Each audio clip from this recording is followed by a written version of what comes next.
Title card, Up Next Ames City Council. The Mayor, City Council and the City Manager sit at a curved dais. Well, good evening. I call the regular meeting of the Ames City Council for June 23rd to order. Welcome everybody and thank you for coming. And we are presuming, I think rightly so, that many are here for the discussion on the data center project.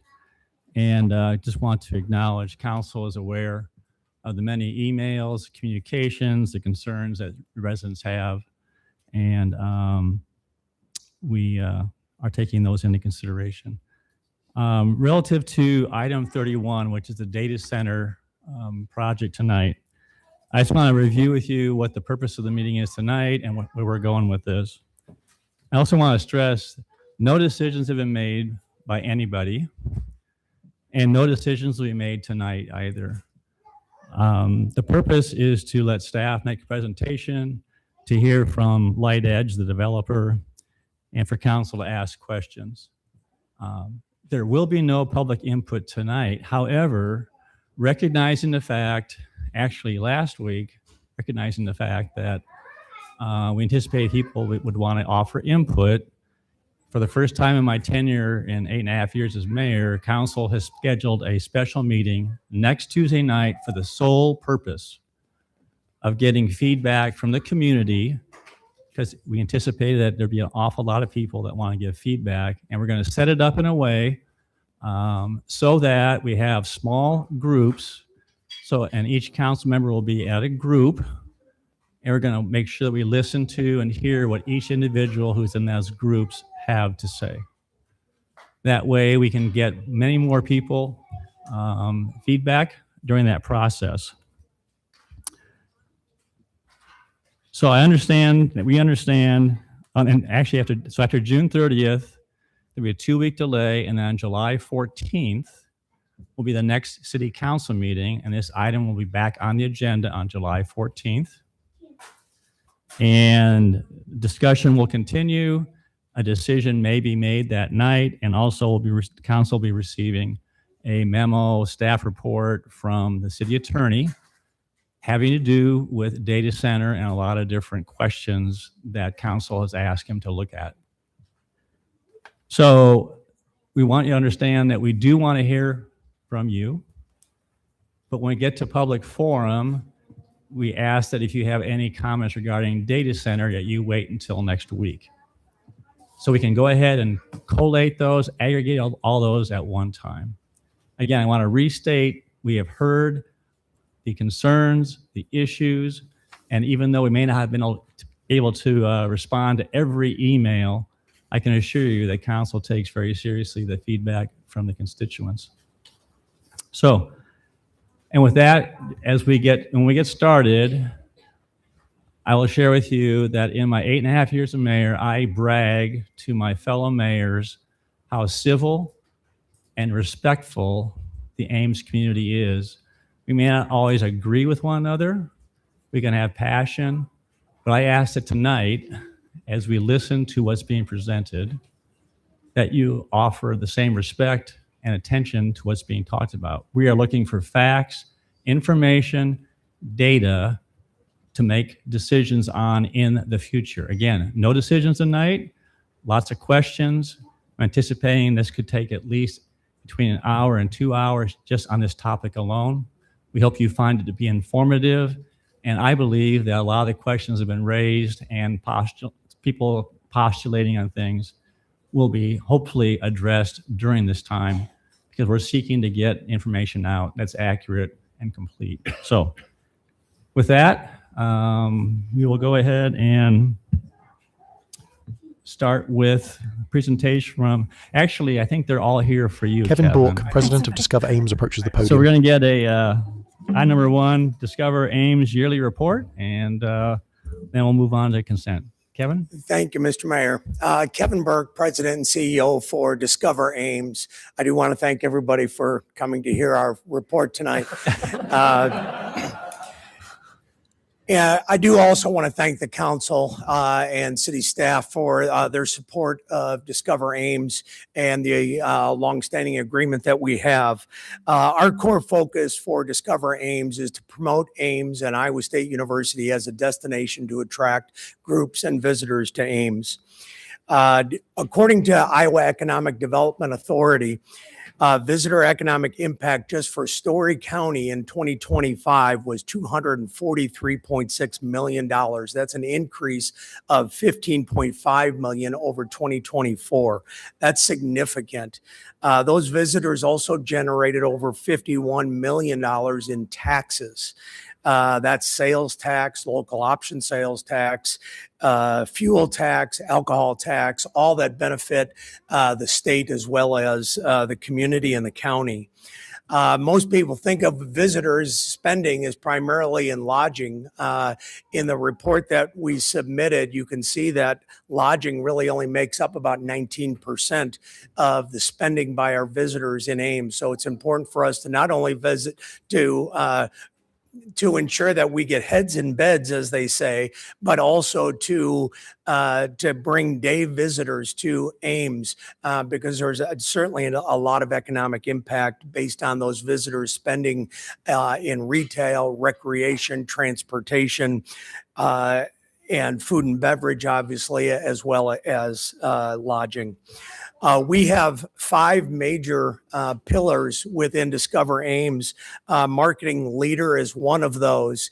And we have initiated last year a new strategy, and that strategy produced more than 2 million visitors on social media, all of our channels for Discover Ames in 2025.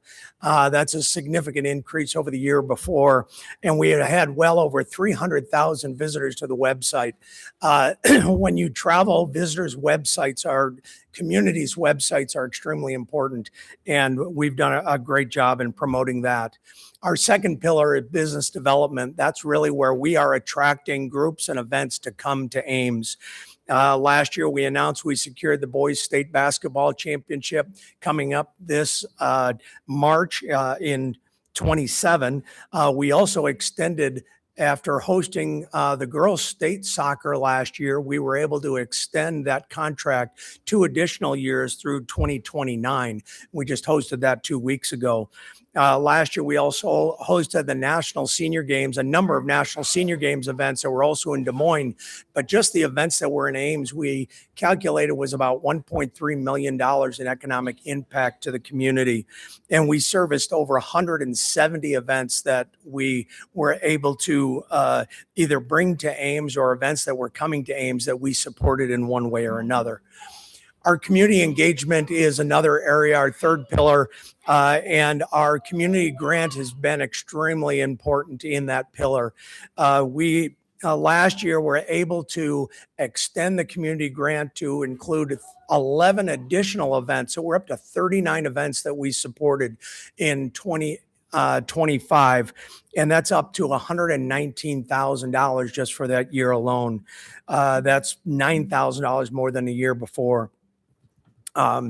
We also have placemaking as our fourth pillar. Placemaking obviously is important for us to ensure that we have great venues, attractions, restaurants, hotels that we can attract visitors to and that they enjoy and they want to come back to. The link development is obviously something I visited with all of you about in one way or another. And we're continuing that capital campaign as we speak and feel that we're on some really good traction in the fundraising goals that we have set for that. And our final pillar is university relationship. Obviously, with Iowa State, our relationship with Iowa State is extremely important, not only for venues, but for our student population. Every year, the admissions office has between 30 and 35,000 prospective students and families that visit campus, considering Iowa State as a place for their degree. And we have made a concerted effort to work with admissions that we are involved in all of those efforts when they have what they call Experience Iowa State Days on campus. And we are working with admissions as well to work with the groups that we're bringing in as well. We have an opportunity with all the events that we have. I mentioned state basketball, state soccer, but we have student leadership, all state music, all state jazz, FFA. You can go down the list. There's just a laundry list of youth events. And we are working with admissions to see how we can engage those students when they're here at a young age. So we're really making some great progress. This year, we've already had a phenomenal May with Special Olympics, Odyssey of the Mind World Finals, and then girls state soccer just a week ago. We had USA Track and Field State Meet last weekend, and the list just continues to go on throughout the summer into Farm Progress Show later this year. There's just a lot of great things happening with Discover Ames. And I, again, want to thank you for your support, your time tonight, and would be glad to entertain any questions. Thank you, Kevin. Questions? Mayor, I have a question. Yes, please. Go ahead, Gloria. Kevin, what do you see as the biggest challenge facing Discover Ames in the next year or two, other than fundraising for the Link project? Well, Gloria, I think our biggest challenge is just the current lack of facilities that we have to attract groups. So until we get the Link developed and built, that continues to be a challenge. We're working with a lot of event planners right now to look ahead to 2029, 2030, 2031. We've even put in a bid for 2030 and 2031 for Iowa League of Cities, even though we don't even have a facility yet to host that. But we're already trying to plant seeds in event planners' minds that this is a place they want to be once that's built. That's probably our biggest challenge, is just venue availability, and also on the sports side. It's not just event center. It's we're running into some challenges just because of availability with Iowa State's facilities, and the costs continue to rise, which I get that. Thank you. Thank you. Anything else? Any other questions? Well, Kevin, thank you again for your Thank you. support. Thank you for coming. Thank you. Oh, I bet. Very nice. All right, we're going to move on to consent agenda. And for those who may not have been to a council meeting before, consent agenda essentially is a whole bucket of items that council takes action on in one motion. And that is typically items that are really either contracts or things that council may not wish to discuss or have any major issues with. There is one item that staff has asked me to pull to get a clarification on. That's item number 14. Any other items that council wishes to pull tonight for discussion? Hearing none, entertain motion to approve consent less item number 14. So moved. Second. Thank you. Roll call. Aye. Aye. Aye. Aye. Aye. Aye. Thank you. And the reason for the pulling of item number 14 is on page 8, which is a schedule of fees. There was an error in not the numbers, but the written description of the fees. So staff has asked that the motion be made to amend Schedule L, rental, housing, inspection, and enforcement fees on page 8, so that the dollar and cents expressed in words match the numbers in parentheses. Is there a motion to that effect? So moved. Second. Any questions on that? All right, roll call. Aye. Aye. Aye. Aye. Aye. Aye.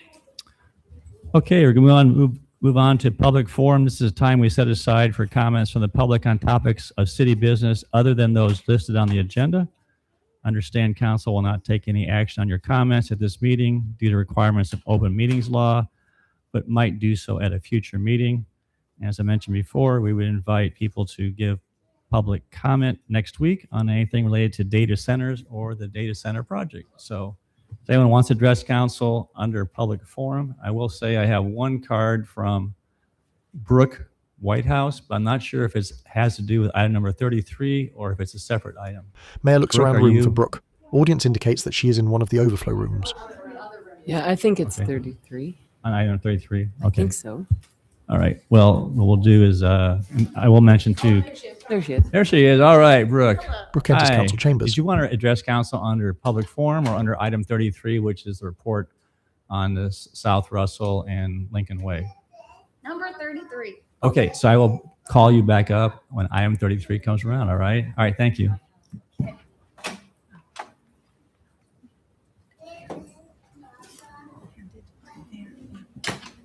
Does she have one? And council, I do want just to draw your attention. There are almost have a full room and item. Oh, I'm sorry. Okay, sorry, mate. Yeah, I'll get right to you. All right. Thank you. We have almost a full room and item in room 235, and there's apparently some that are in room 135 too. So in addition to those that are here, we have people that are watching. Please come up. A woman approaches the podium. Thank you. My apologies. I signed up via the computer outside. So I do not know the full laws about this, but I am concerned over a health clinic in Ames called the Obria Clinic. My experience of the Obria Clinic have been that they advertise as though they are a secular clinic, but they have asked me to pray in the exam room when I went there, and they seem to be affiliated with many conservative church groups. They also are very pro-life, which is their right to, is a free country. They can think that, but they are advertising abortion information as though they are non-biased when they are, to my understanding, very strictly pro-life.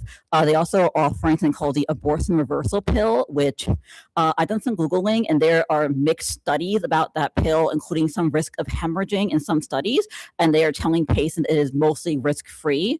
And I'm just concerned about this advertising, and I'm wondering if they are going against any advertising law because they are, from what I've seen, posing as a different thing than they actually are providing. But I know it is a legally complicated area, and I don't know the laws around advertising. I don't want to make any intense claims.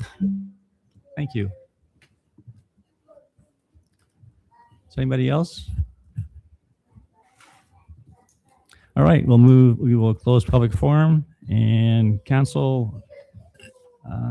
I would like to move item 35 up for specific reason to be mentioned here. This is a request to initiate Plan 2040 Land Use Designation Amendment for 300 Airport Road. It was a motion to allow for application to change employment from commercial. There was some concern that if council took action on this item tonight, that it might pave the way for a data center to go there. And so there's been some discussion about tabling this item until at least July 28th, which would be after we get public input and after we get the attorney's report and discuss that on the 14th. So I entertain a motion to table it and or discussion. I would move we table this item to a future council agenda. Thank you. Second. There's a second. Second. Thank you. One question. So I'm always in favor of moving this, but I just want to make sure that if there are any timing issues that we need to be cognizant of with respect to this proposal? Fair question. It's my understanding that there is not a urgency to that topic tonight. Perfect. Thanks. All right. Those in favor of the motion, please say aye. Aye. Any opposed? Aye. Any opposed? Motion carried. So just for clarification, the item that for rezoning this property is now being delayed until at a minimum the 28th of July. All right, we'll move on to item number 31, which is staff presentation and overview of Lightedge Data Center project and the lease of airport property. I'll turn it over to Assistant City Manager Brian Phillips. And gentlemen, make sure you can keep the mics as close as you can so everyone in the back can hear. Okay? Brian? Thank you, Mayor. I'm joined today by Don Kahn, Electric Utility Director, I'm Kelly Beekman, Planning and Housing Director, for those of you who aren't familiar with us. We're here to talk tonight about a request from Lightedge to lease city property at the Ames Municipal Airport. So before we get into the details of this, I just want to set the table about why we are here specifically. So on May 8th, the City Council received a letter from Lightedge requesting to negotiate a lease for city property at the airport in order to construct and operate this data center. The council then referred this letter to staff for a report and then ultimately for tonight's presentation.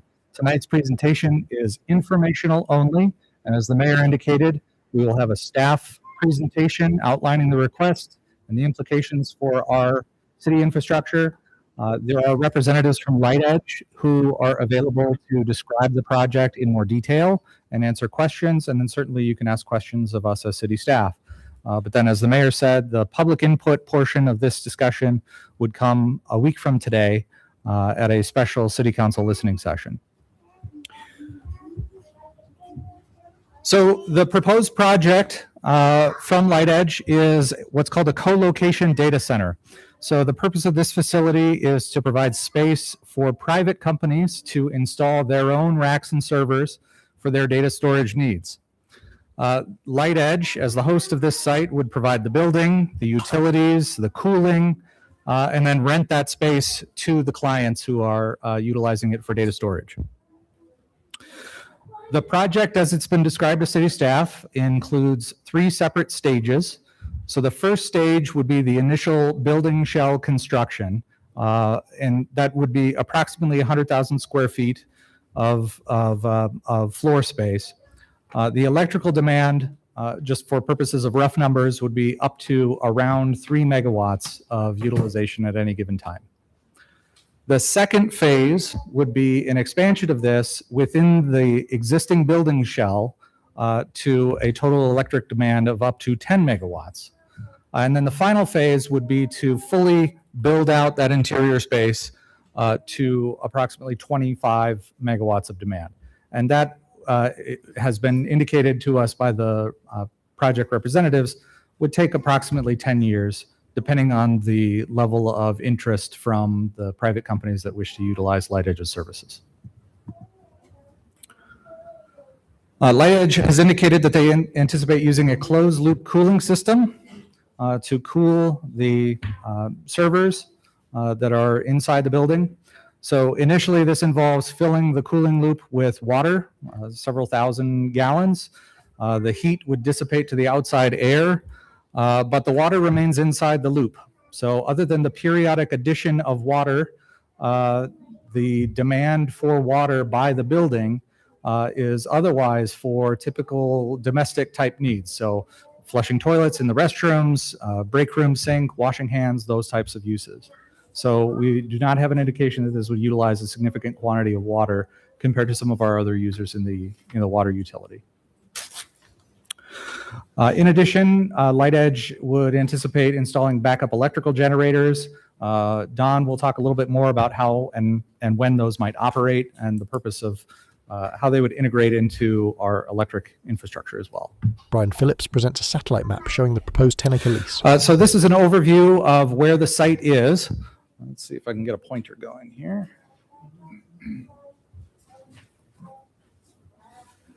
So you'll note that this is Airport Road along the top. This is the James Herman Banning Ames Municipal Airport.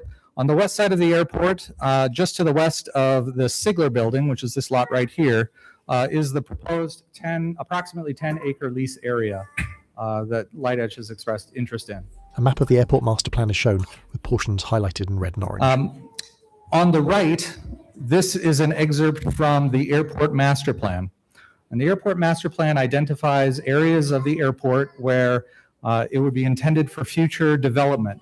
And it breaks those developments down into developments that service the air amenities of the airport. So things like taxiways, runway extensions, hangars, navigational aids, and things of that nature. And contrast those with areas that are non-aeronautical use. So the areas in orange on this map are areas that are anticipated for non-aeronautical use. We'll talk a little bit more about non-aeronautical use in just a moment. The 10.86 acre area is just west of the Sigler property. This is an excerpt from the original lease agreement that was developed with Sigler or what became Sigler in 1997. And it identified the development of Sigler would occur on, or the building that is now Sigler would be on Tract A here to the east. This Tract B is the property of interest for this particular lease. This area is already zoned for planned industrial. It's the same zone as the building Sigler is in, as well as the same zone that we have in a variety of locations throughout the community. As I mentioned, the airport designates this as non-aeronautical use in the master plan. So this is a designated developable area where there is no aeronautical purpose. So this area is not easily accessible to the airfield system. It would not be easy to connect to it with an airside amenity like a hangar or taxiways. And there's no aeronautical purpose that's been identified, like the need for future beacons or hangars or things of that nature. This property is currently farmed. So many of the areas around the airport that are owned by the city are leased or are rented to a tenant farmer who the city receives cash rent from. The farmer then plants crops, collects the proceeds from the harvest, and that allows us to preserve that area for future development while also receiving some income for the airport's benefit. According to our airport master plan and FAA regulations, a lease of airport property is preferred to the outright sale of a property. So originally, for example, the building that is now Sigler was in a long-term lease, a 50-year lease. That situation continued from 1997 until, I believe, about 2022, when Sigler ultimately requested to purchase that property. The sale of a property that is utilized at the airport requires some extensive procedural hoops to be jumped through, including demonstrating that the property was never purchased originally with federal funding and going through an appraisal process and a variety of other regulations. We believe that a lease would be preferential if the council was to entertain this request, because it allows us to maintain control over the property ultimately, as well as receive rent for the airport. One of the other benefits to leasing that's identified in the airport master plan is that there is a goal to make the airport as self-sustaining as possible, which assists in supporting future investments. So for example, many of the improvements that occur at the airport are funded with federal grants. But those federal grants require a local match. The local match is often, or is in many instances, is financed through the issuance of general obligation bonds, debt that is paid by the entire tax base of the community. So the airport master plan indicates that leasing property allows revenue to be raised, which can then either accelerate those improvements or offset the use of general obligation bonds and reduce the burden on taxpayers for those improvements. Another wrinkle that needs to be mentioned is that if a lease was to occur, the FAA requires that any revenue received from that lease be exclusively used for the airport's benefit. So it would not be permissible to take the lease revenue that results from a lease of this nature and move those proceeds into a park project or into a street project. It has to go back towards the airport operations and improvements.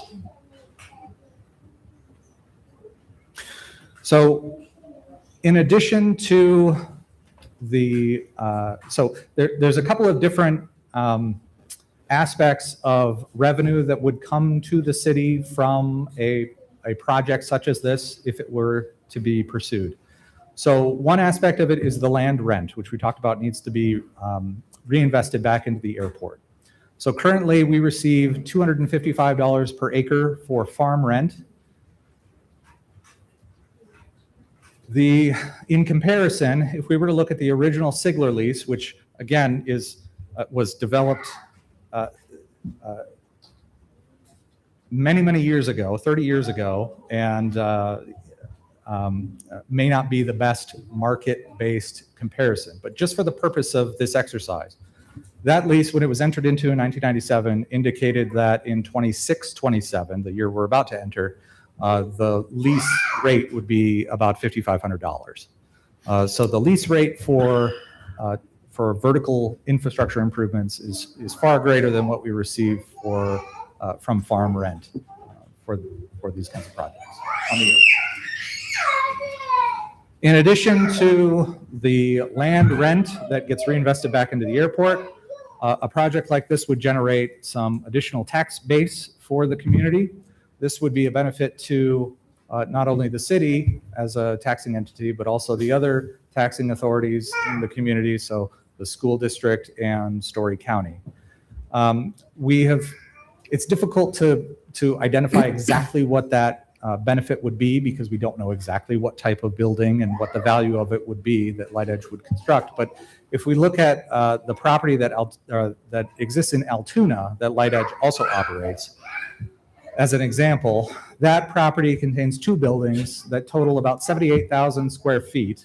And remember, in comparison, Lightedge is considering around a 100,000 square foot building here. That property is on 7.3 acres in Altoona. It's valued at $15.5 million. That property generates roughly $500,000 in property taxes annually. If you remember from our budgeting sessions, the portion of a property tax bill that is accruable to the city is about a third, right? Roughly a third. So again, this is not an exact comparison. We would need to go much further down the road in order to determine the actual tax benefit to the community, but this gives you a rough idea of the scale. A slide showing the three main points is shown.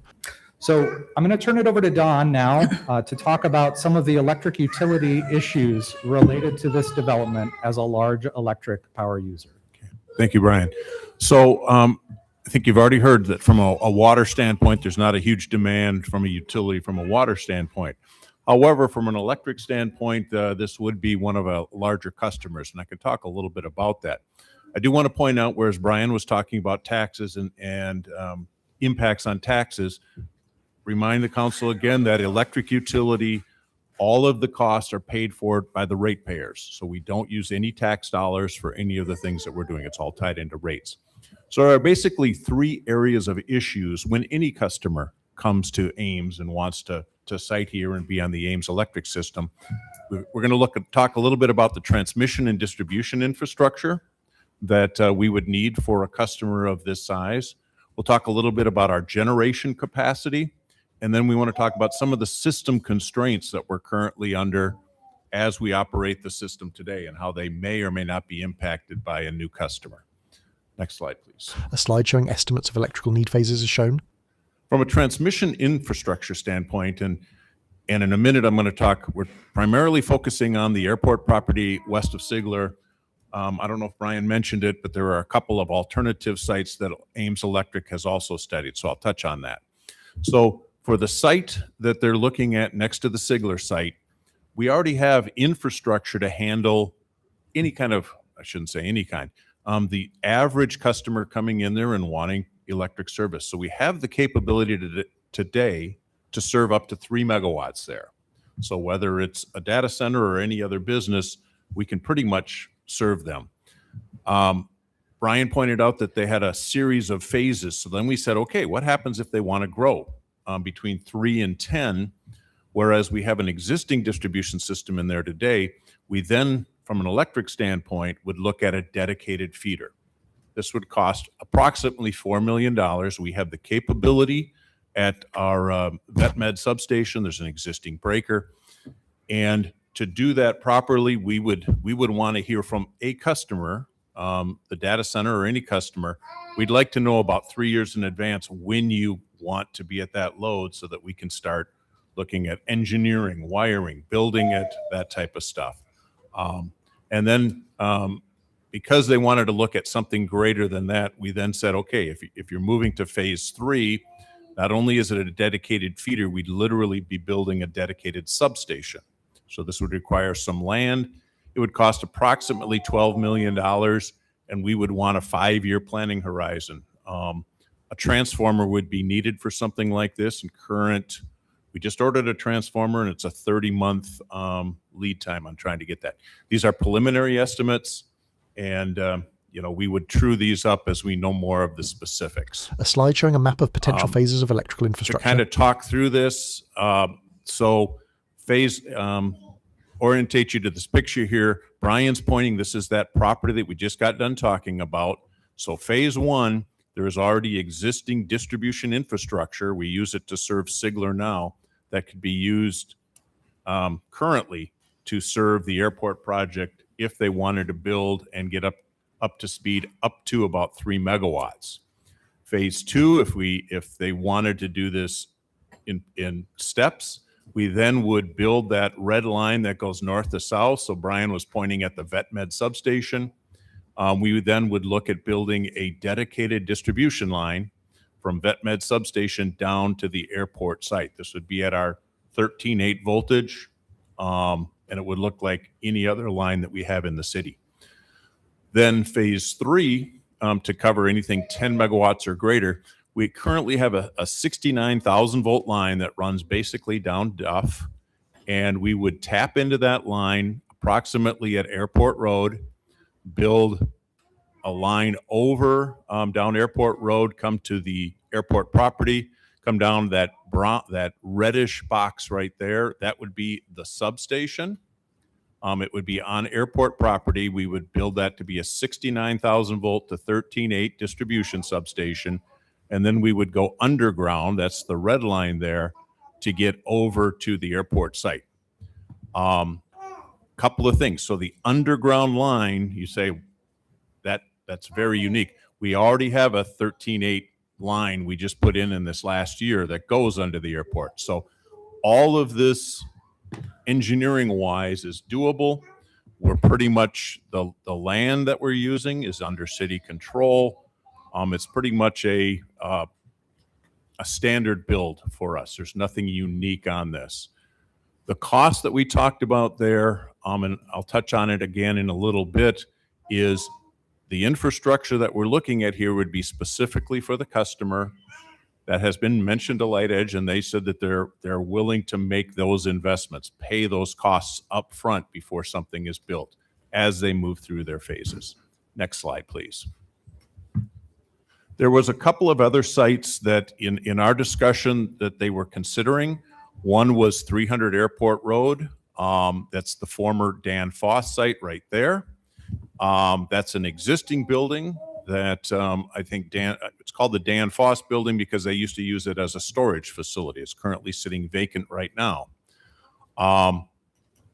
So the initial inquiry, right now they're no longer actively developing that, is my understanding, but I still wanted to walk through the same thing. So again, at that site, we have the capability.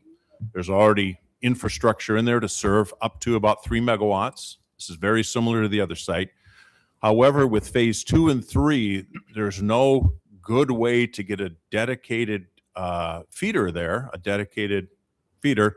So we would, if they came and said, all right, we want something greater than 3, our next step is we would then start studying for a specific substation.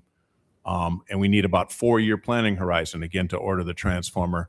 This is a little cheaper than the one before because we don't have to do that underground infrastructure underneath the airport over to that other site.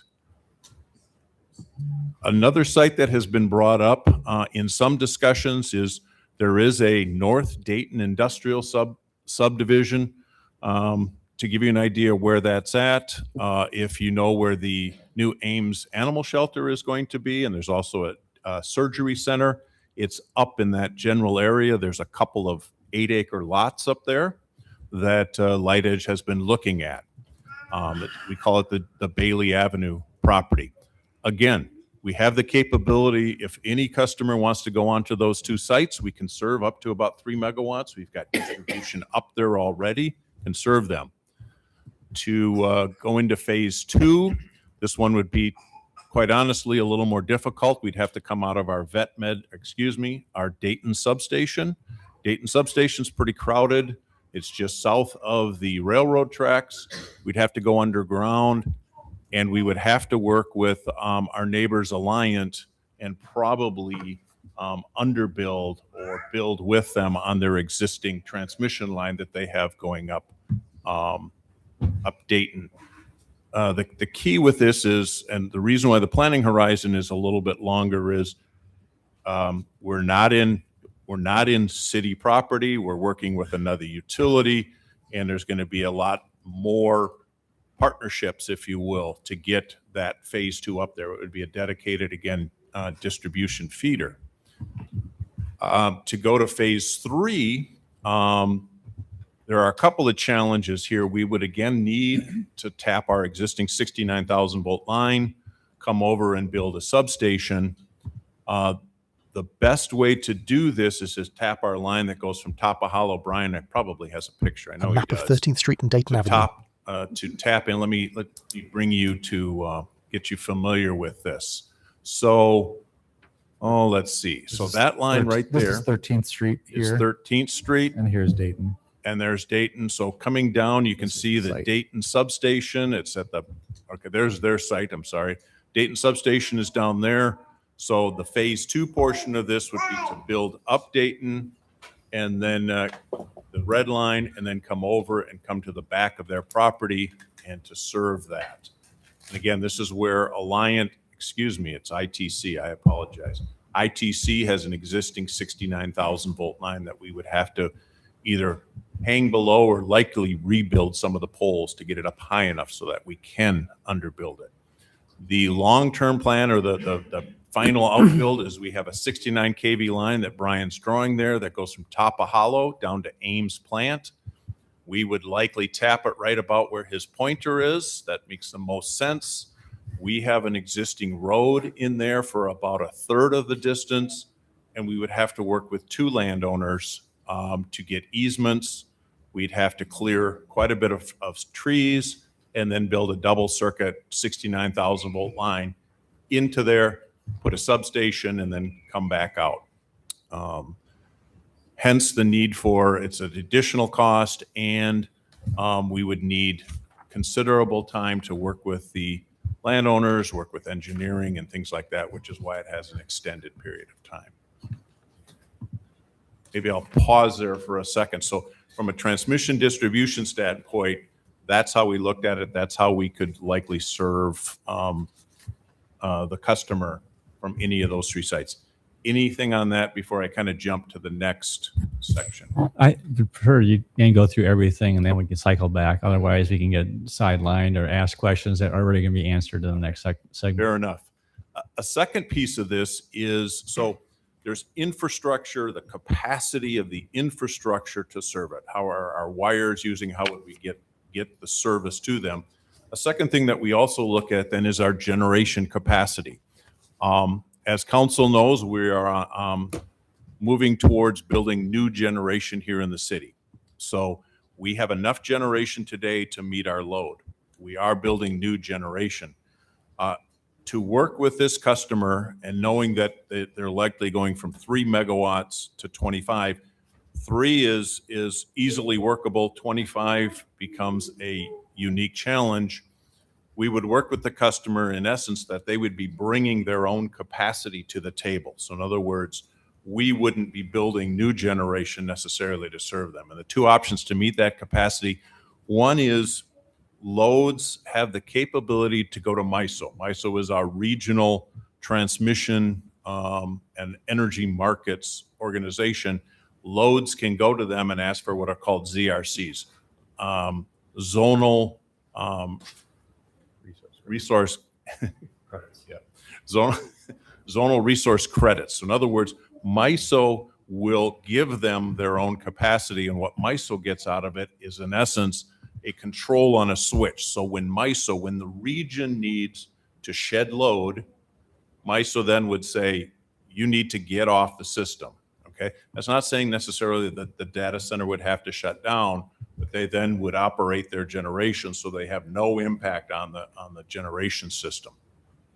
When you say they, you're saying Lightedge would have to turn on their own standby generators to provide power, not we have to provide that makeup power. Is that correct? That is Thank you. correct. Yeah. That is correct. And it's not well, I will today, but I don't have to tomorrow. MISO is extremely clear on you will, or it's not just financial penalties. MISO is very clear that you will physically remove yourself from the system or zero out your load. So they can't buy through it, if you will. Another alternative is, so when Ames is in need of capacity, if and when in the coming years we're short 1, 2, or 3 megawatts, we have the capability to go what's called the MISO capacity auction. So we may be short 3 megawatts or 6 megawatts, whatever. We have in the past gone to the capacity auction, and you go seasonal. If you need it in the summer, you can buy just the summer. If you need it other seasons, you can. You tell MISO how much you need, and then MISO calculates that over each state. It's a little bit bigger than the state. We're in zone 3, which also includes a little bit of Minnesota. Once the calculation is done, other utilities put in where they have excess capacity and what they're willing to sell it for. And then basically a number comes out in about April that says this is the cost that you will pay to have that capacity. We can do the same on behalf of this customer, assuming we have an agreement that says, okay, we're going to go out, your load is now 5 megawatts. We can go out and buy capacity on their behalf. And then we would have an agreement so that any cost impacts from buying capacity is borne by that specific customer, and it's not seen by the rest of our customer base. Next. Okay. So that's on the generation side, generating capacity and things like that. The third thing that we looked at is system constraints. So there are unique situations during peak load when, say, one of our major transmission lines is out or generation is down and things like that. Today, we sit in this situation with or without a data center. So the key point here is the data center is not necessarily making the constraint any different. So we have transmission system limits today in unique situations. When one line is down and we plan for that next line to be down, what do we do? And we set up certain things in our system. Next slide, please. So basically what we're saying here that we're already planning today. We have a CIP project to bring another 161 kV line into the city of Ames in approximately about the next 3 years. Today, we don't have that line. So when one of our 161 kV lines is out, we are making special considerations on our system. In about 3 years, everything goes well, we should have a new tie into the city, and that will severely, that will definitely reduce some of those constraints. But over the next 3 years, we are somewhat system constrained for brief periods of time under certain unique conditions. I just want to bring that to council's attention. Whether the data center is here or not in the long range, it won't matter. There are times when the customer's generation can help us during those constraints if they operate their generation, and this is a decision made by Lightedge, and we can talk to them. Their generation can be used to cover their load when they're in emergency, and we could work out an arrangement where their generation then could also be used to, I'll say, benefit us when our system is out, if I can say it that way. Next slide. So there are issues like we talked about that the utility is looking at, but I don't want it to be lost that assuming Lightedge covers its capacity, so in other words, there's no capacity requirements being borne by our existing customers, they pay for the infrastructure that's specifically serving them. Having a load like this or having any new load coming to the city, it's not just a data center, it could be any new customer. One of the things it allows us to do is they'd be paying our rates. So they're not asking for some off rate or some energy only rate. They've said we will pay what everybody else is paying. That revenue allows us to basically spread our fixed utility costs over a larger customer base. So there is benefits to our other customers by spreading those costs off. The other thing is some of the infrastructure. If a substation does get built at the airport, I won't say Kelly's long-term plan, but the long-term city plan is that Duff and South 16th Street are going to be adding new customers. It would be beneficial to have a new feeder coming out of a substation in the airport area to further enhance that and provide reliability and redundancy. Next slide. So in looking at this, basically, we would need to enter into 3 agreements with this customer. The first one would be a custom electric rate agreement. This would basically talk about reimbursing the costs. If we needed to go and get capacity from the MISO market, that it would be a pass-through cost. So again, not being borne by our existing customers. The second one is an excess facilities. So if we are going to build a line specifically for serving this customer, we would want an excess facilities agreement. So they know what they're getting and we know what we're doing on their behalf. That would basically pay up front for the electric transmission and distribution infrastructure that we would need. The third one that we would talk about, and this is touching on that generation, is having some form, I call it an interruption agreement, but something during critical times when the system is constrained that we could call on them to run their generation. And there's something that I think would benefit both our customers and Lightedge in doing something like that. I'll say one last thing. So electric has been coming to council and on our 3 goals: reliability, cost, and green energy. The data center doesn't impact that. Our reliability, the planning that we're doing today, we're going to do whether there's a data center or not. That's not changing how we look at things. Because we're talking about these unique agreements, that's where we deal with this customer specifically to handle that, so it's not impacting any of our other customers. In terms of costs, again, if they're paying their share of what they need to pay to serve them, it's not impacting our customers. So, we've talked about a variety of different sites that Lightedge has discussed consideration of. And I want to just talk through some of the tools that the City Council has available that differ depending on the site that is chosen by Lightedge or any other developer for that matter.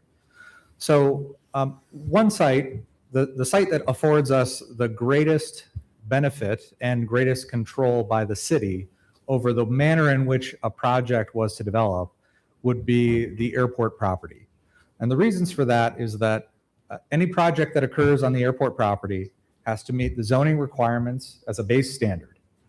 On top of that, they have to meet whatever requirements are in a lease agreement, which the City Council could adopt further constraints on issues such as the size of the building, the manner in which the building is oriented, the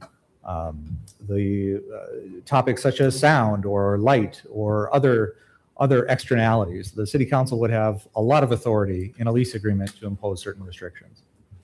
And then a third manner in which a property developing at the airport would be regulated would be through the utilities agreements that Don has indicated, because this would be a large customer. They would be obligated to enter into some special agreements to ensure who's paying for what. Okay, so if we look at an alternative, there are other sites within Ames Electric Services territory. So for example, if this project was to develop at the former Danfoss building or on Bailey Avenue or any other industrial property that's properly zoned and that is also within the electric services territory of our municipal electric utility. A development like that would be subject to those base level zoning requirements that are adopted for the zone and the utilities agreement that would be necessary in order to serve them. The third type of development site that could be pursued is hypothetically some site outside of our electric services territory. We don't have any understanding that this prospect has explored that, but if this development went to, for example, Prairie View in an appropriately zoned property in the Prairie View Industrial Park, which is in the Alliant Energy service territory, then really the only tool that the city has in order to shape how that development operates and forms up is through the zoning requirements. We don't have an interest as a utility provider. We don't have any ability to regulate through a lease. So I just wanted to walk the council through those different levels of ability to influence the outcome of a potential project. It really depends on where it goes to identify the tools that you have available.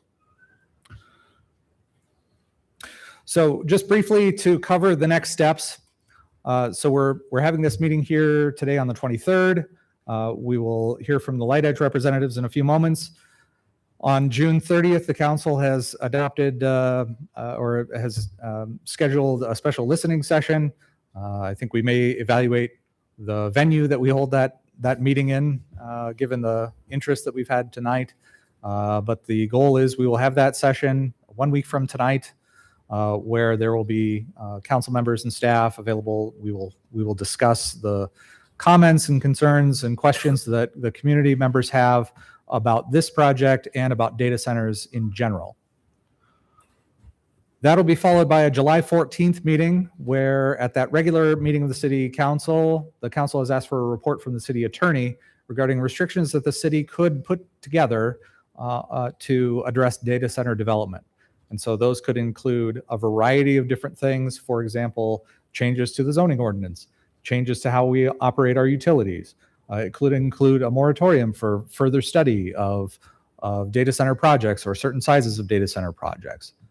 There's a variety of different tools, and the city attorney will outline that for you in about 3 weeks' time. And then ultimately, again, this is being presented to the city council because it was a letter that was sent from Lightedge about interest in this airport property.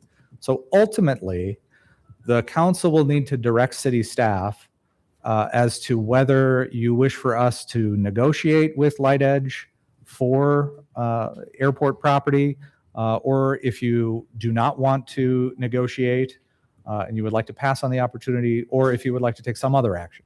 So ultimately, we'll need some direction from the council, and that could occur at the July 14th meeting or sometime thereafter. If I can step back just a little bit, somebody had asked me, well, what does 3 megawatts look like? You know, what does 25 megawatts look like? So let me see if I can give you a little bit of perspective. So 3 megawatts, Jack Trice Stadium uses 3 megawatts. So when Jack Trice has everything on, that's about a 3 megawatt load. About a 9 or 10 megawatt load is our largest industrial customer in town. And then, and that's about 10 megawatts. And then 25 megawatts would be about 2.5 times our largest industrial customer. So if that kind of gives you an idea, and our peak load's about 138. So 3 megawatts of 138 is relatively small from an overall load capacity standpoint. 10 is about 10%, a little less than 10%, and 25 would be about a fifth of the size of the city. Don, before we transition, there's been some questions about the capacity and condition of our current power plant. Why are we building a new power plant? Can you just touch on that briefly, not going into significant detail, but I think that coincidentally with what this project is, maybe causing some people wonder, well, is this project causing that to happen? So fair enough. So a little bit of background. So we have basically 4 generating units serving the city. 2 of them is what I would call base load, or they can run all the time. And they're called Unit 7 and Unit 8. They sit at the end of Main Street. They're the ones you see when you're driving down Main Street. Unit 7 was put in 1967. Unit 8 was put in 1982. Unit 7, they both run on natural gas, and they also burn refuse-derived fuel. So for the last 50 plus years, they've been used to burn the county's waste, okay? County's waste has changed dramatically from when it first came out, and it was predominantly paper, to plastics. The burning of plastics has really done a job on our boilers. So our 2 boilers, not only being old, but plastics are attacking the boilers, which is why then we've moved to our recycling program that kicks off here in about a week, I hope. So with that said, so in looking at Unit 7, we can see its useful life coming up in the next 5, 6, 7 years, okay? We need to meet our own capacity. Forget about data centers. We need to continue to have our own capacity from a generation standpoint here to serve our customers. So we embarked on how are we going to meet that. We've met with council several times, and the best answer is to put what are called RICE engines in, or reciprocating internal combustion engines. And this is the project we've embarked on to go over in the coal yard. The first 3 units being put in probably come in 2030, will replace Unit 7 and give us a little bit of growth, about 15 megawatts worth of growth. And the city is, with or without a data center, the city is going to continue to grow. So we need that capability to continue to meet the city's obligations. Again, all of that was planned and is being done before any talk of a data center came up. And we're not changing it. We're not saying, ooh, we need another engine, or let's do something different. That plan has been in place. We've been looking at that for a couple of years, and that remains the plan. I think it's important to note that on a day-to-day basis, we operate using a mixture of our own generating resources, operating at a variety of different levels, all the way to including not operating at all. It's a mixture of our own generating resources and imported electricity from the regional grid. Typically, it's a mixture of those things. So even with the sometimes challenging condition of our infrastructure downtown for generating electricity, that doesn't really impact our ability to serve customers via transmission.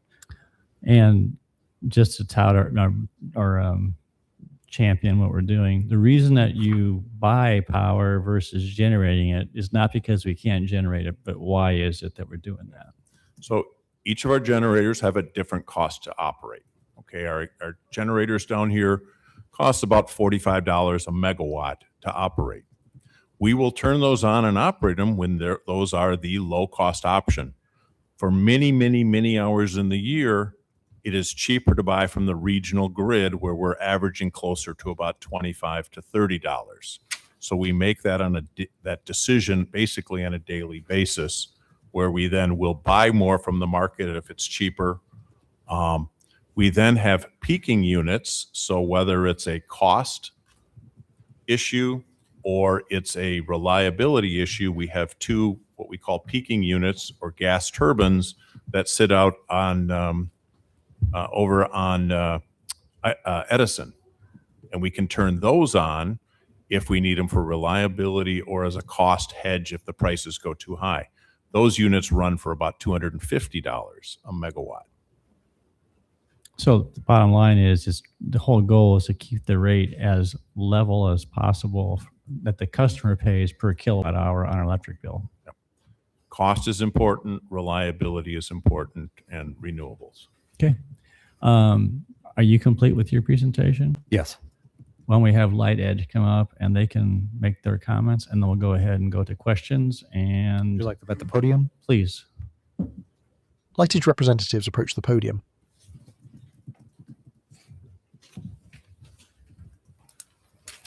I'll let them go ahead and introduce themselves and share what they want to share. Yeah, if you can. All right, we doing intros. Mike, do you have anything you want to kick off? Oh, okay, gotcha. Mike McDaniel's at the podium. If you make sure that you can keep the mic close to your mouth so people can hear, that'd be great.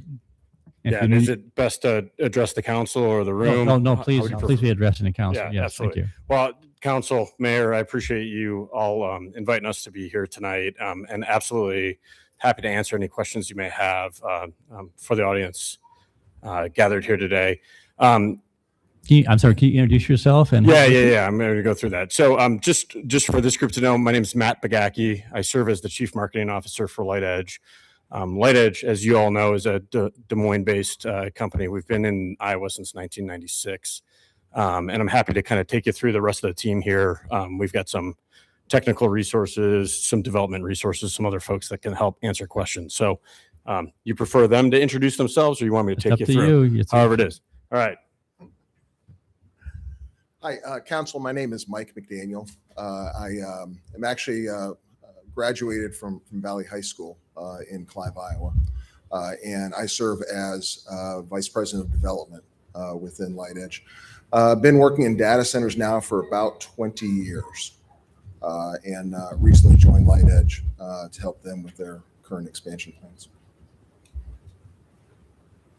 Hi, I'm Jody Gale, and I'm in Human Resources, and I'm out of our Des Moines corporate office, and I've been with the company for 26 years.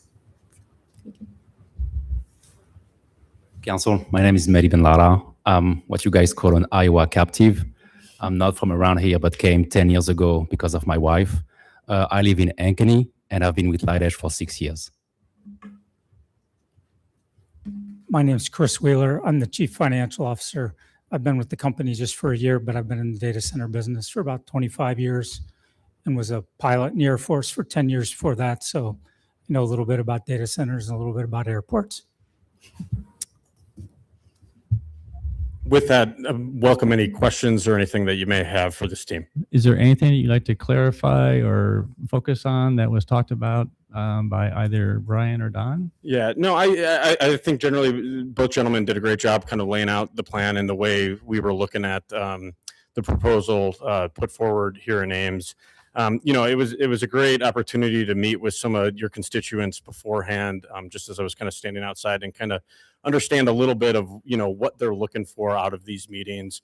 And I can't help but, echo the sentiment as much that the need for transparency and the willingness to kind of have these conversations in open forum is paramount to how we're working through this. I will tell you, in the 30 years that Lightedge has been operating these, we've pretty much done these as private build-outs. This is actually one of our first city council meetings to actually go through and have this conversation. So I appreciate the vigor. I appreciate the willingness for everybody to kind of come out and engage. I know we've got a lot to do on our weekday nights, so the fact that you draw as much as you do just shows kind of the energy in the community.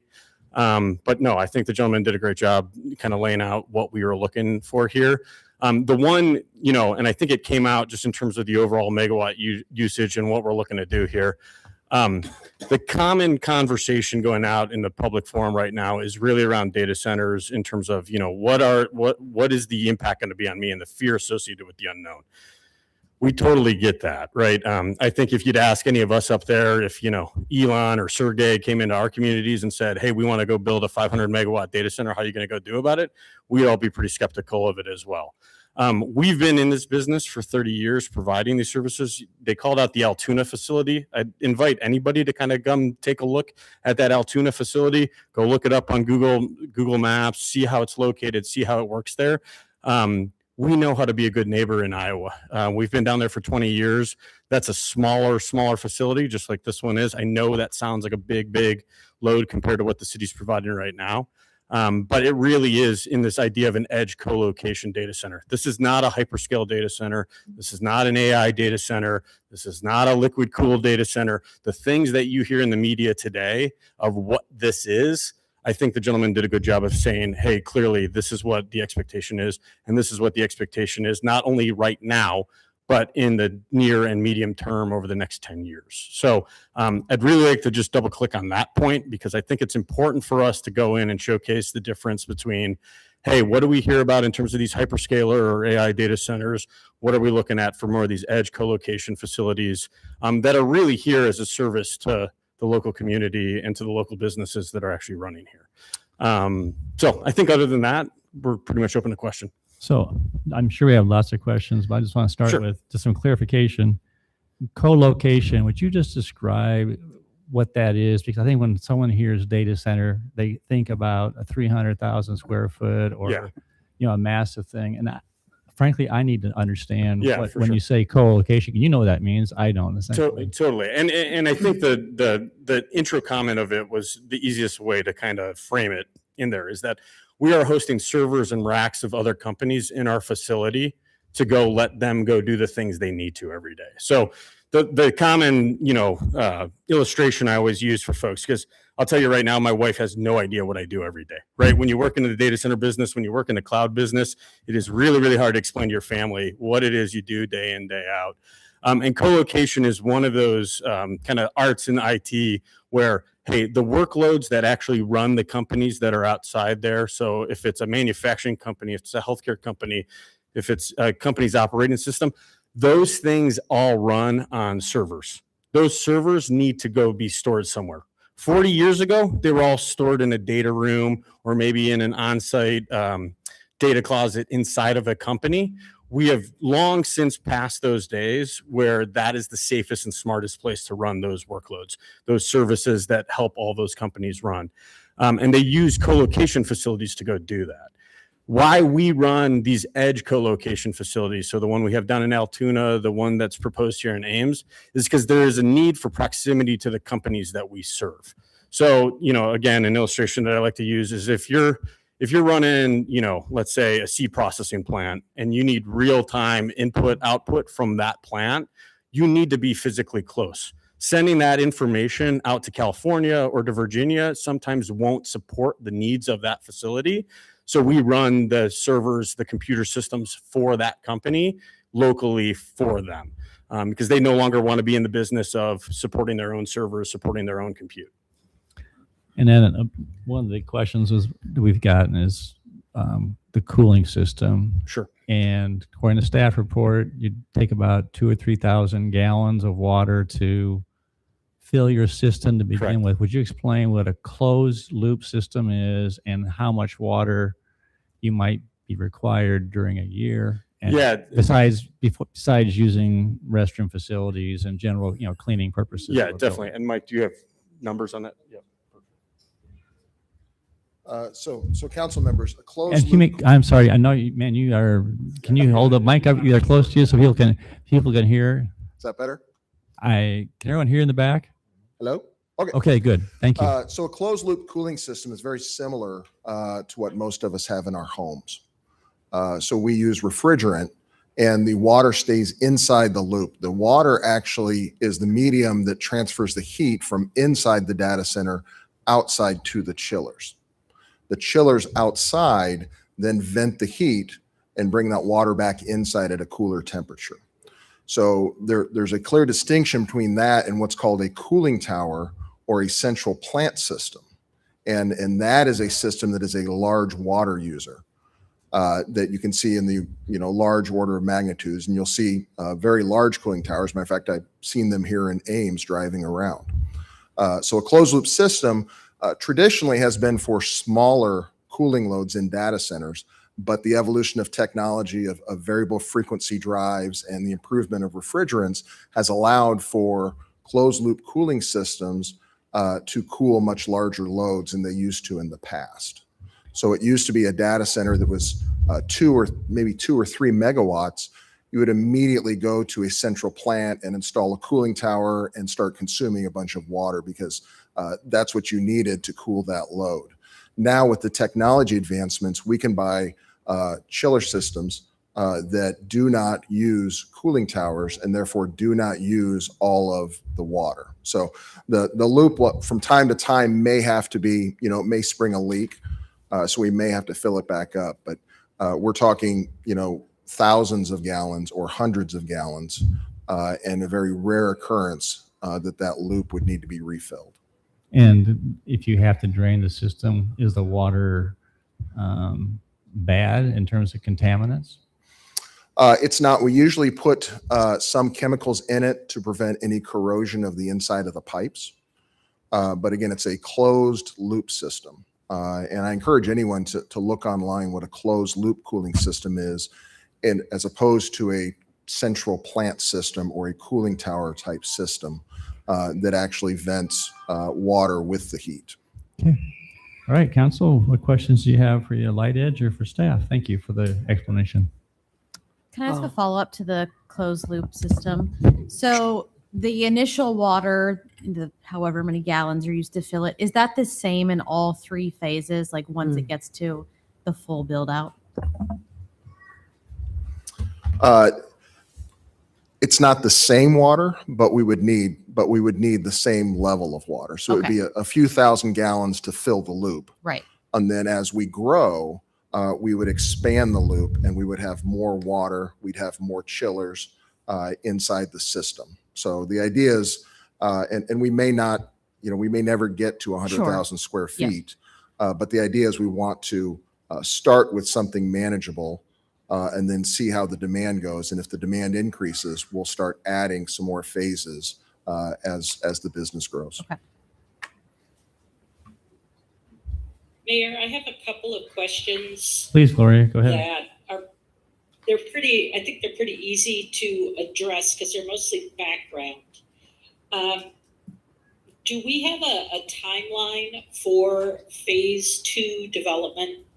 I know we have an approximate horizon for planning, but I'm wondering from Lightedge whether you have any clearer sense of what your timeline on phase 2 would be. We really do not have a clear idea yet. Just so we're clear, we haven't even designed the building yet. We haven't procured the equipment yet. We haven't done any diligence on the site yet to find out if the site is even buildable. We haven't started negotiations with the city to understand if we can even come to an agreement. So there's a lot of work left for us, but the answers that the utility company have given us so far is a good indicator that we can probably work within the confines and with the constraints of what the utility company has, and we can probably come to an agreement on when the phasing needs to occur and when they have availability. Second question, Gloria. I appreciate that answer. I do have a couple questions for staff. One is for Kelly. What zones currently allow data center construction in Ames? So we have some ambiguity in the zoning ordinance. I confidently would say any of our industrial zones would permit it. Arguably, maybe some commercial zones. So there is a outstanding request from our department to define data center and define what zones they belong in. We reviewed that with the Planning Commission, but we haven't returned to City Council yet to get direction on that. So right now, I would say all industrial zones. That means intensive industrial, planned industrial, general industrial, and even the research park probably would be allowed to have a data center. And then a question for Don. And maybe Brian, could you put that map back up again that shows the Bailey Avenue infrastructure? I'm wondering, Don, with regard to the build out of connections to the Bailey Avenue site, you mentioned the ITC line as being something that could possibly serve phase 2, but for phase 3, we would need to be looking at our own 69 kV line on the west and making that kind of loop connection back over to the Bailey Avenue site. I'm wondering why that is the case and why it isn't possible to simply build with the agreement with the ITC to create the kind of connection we would need running up that same line as phase 2, so that that would not become redundant if Lightedge expanded in the future. Valid question. So let me kind of go through that a little bit. For phase 2, so Alliant has an ITC has an existing 69 kV line that runs up there. For us to serve the load, we have a spare breaker at the Dayton substation. We would build a distribution line, an express feeder out of Dayton. We would hang our line below ITC's line. So we're using the poles and putting our own line on it. Because it's operated at 13.8, it can be hung lower. We're not using the wires itself that ITC has there. So that express feeder would allow us to maybe carry 9 to 10 megawatts out of Dayton. We can't, without either rebuilding ITC's line completely and putting a second 69 kV circuit, the better way and that would only be a single path to give any kind of redundancy for the load, is why we would tap our own 69 kV line and do what we call an in and out. But the wires would go into the site on one side of the pole and come back out of the site on the other pole. And that's how we get enough capability to the site to handle 25 megawatts. Does that help? Yes. And Mayor, I will cede time at this point for other council members to ask questions. I do have some more, but I don't want to take all the time. Thank you, Gloria. Other questions? I have a few I could do. I actually did go on Saturday down to Altoona to check out what's there, just so I could see it and hear it with my own eyes and ears and see what we're looking at. So I have an idea kind of the scale of those facilities. Now this one would be potentially larger than those. Now we heard that those are, so 2 buildings totaling 78,000 square feet approximately. On 7.5 acres, something like that. That's about right. So we've got a lot of good questions. And just as an aside, before I get going with my questions, thanks to all those who came out tonight. We've gotten a lot of feedback about this. So trying to remember to ask all the questions I was told to ask. One of them is about noise. And the noise, I guess how the level of volume there. So I got a sense for that scale at that time of day that I was there.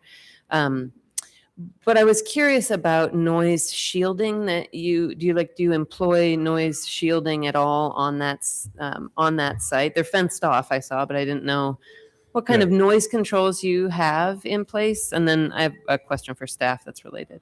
Yeah, I'm curious what your experience was with the noise out of that. Would you have an example of what you would compare it to? Well, I went, so it was Saturday afternoon, warm, 80 degrees or something like that. So warm day, mid-afternoon. And I would say the noise that I heard coming from the facility was comparable to the noise of I-80 in the distance. So like that kind of, it's pretty close to I-80 there too. So that's kind of what I perceived. Okay. Yeah. And what I would say is typically when we do our decibel meter readings at the street, we find anywhere between 45 and 50 decibels at the street. So if you think of, what that means in a range is that, 30 to 35 would be, kind of the noise, the background noise in the room, kids outside, what we're hearing right now. Upwards to 65 to 70 is typically what you would see on a busier street working through that. So typically we hear something less than that. From an overall noise shielding standpoint, the big noise generators on our side are obviously any of our power generation any of the other systems, mechanical systems that are actually working under there. And really the insulation and everything that goes into there is what really dampens that overall noise. I don't know if there's anything technical on your side that you would say that we would do from an overall building layout to dampen, but typically everything's at the individual piece of infrastructure. It's not something caved in or, muffled from like a walling standpoint. And the backup generation that you use, diesel powered generators, I assume, are standard or what you would hypothetically plan to use at a facility like this? Correct, it's scoped. Yeah. And those are external to the building, or can they be put inside the building? Yeah, we tend to use diesels for backup power generation should the grid experience any issues. The generators actually, we have them delivered in sound attenuating enclosures. So they are designed to muffle that sound, and the sound that is generated gets sent upward. So we could look at various designs and once we get into the site and know we have a good site, we will go through and do the design. We'll do the noise modeling. We'll do the photo, the light modeling as well to make sure that we meet any requirements that the city has and what it takes to be a good neighbor. Thank you. And then my other question is maybe more for staff. We had a communication about different ways to measure decibels, and maybe you can answer this too. But there was a question about measuring decibels on a scale that that weights lower frequency noises more heavily than the standard way we measure. And this was an interesting thought to me. So the term I think was C-scale decibel readings, where where you're including more impact from the base frequencies than our current standard model of decibel readings happen. Now, do you use a particular type of decibel reading? And then my question to staff is this something we've heard, that we've heard of with our own noise ordinance, or is this something that municipalities or other jurisdictions are starting to look at? So we probably have a couple of different answers for you from the city. Our current noise ordinance is dBA, so we're in the A type of classification because that's the normal human speech auditory environment that's typically regulated. There's other levels of analysis that go into things, especially unique properties of acoustics for low frequencies that can be considered. I think when Don talked about the power plant being located to the coal site, talked about vibration and some of the hum and some of the noises that can come from that. So they're going to look into that as part of their process. So yeah, that exists. It's a specialty thing that most cities are not enforcing as a noise ordinance. They might apply it to a specific type of project if they know about it in advance. But I would say it's highly unusual as a noise standard. There are other noise scales that some communities use to weight different times of day, adding a penalty to nighttime noise versus daytime noise. That again, that's something that can be done, has been done. It's not what we do in Ames. Our standard is really basic. It is a instantaneous measure of depending on what type of zone or neighborhood you're in. There's a limit at the property line for that.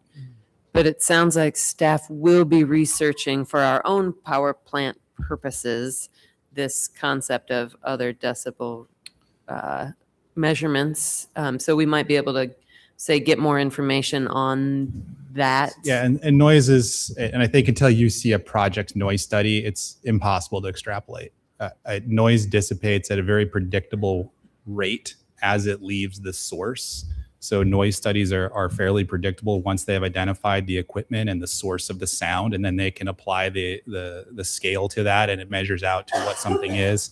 And then you can add ambient noise in and all these other things, and multiple generators operating at the same time to increase the source. Like all of that is normally evaluated in a study like this, but until you know the project and the products, it's it's kind of just guessing, but in general, it'll be very predictable once you get that study.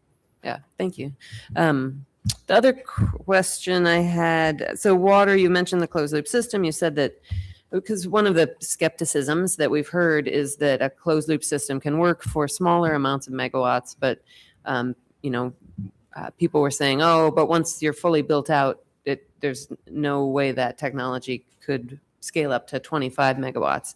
But you're saying, what I'm hearing from you is that technology improvements, you could do a closed loop system all the way to full build out?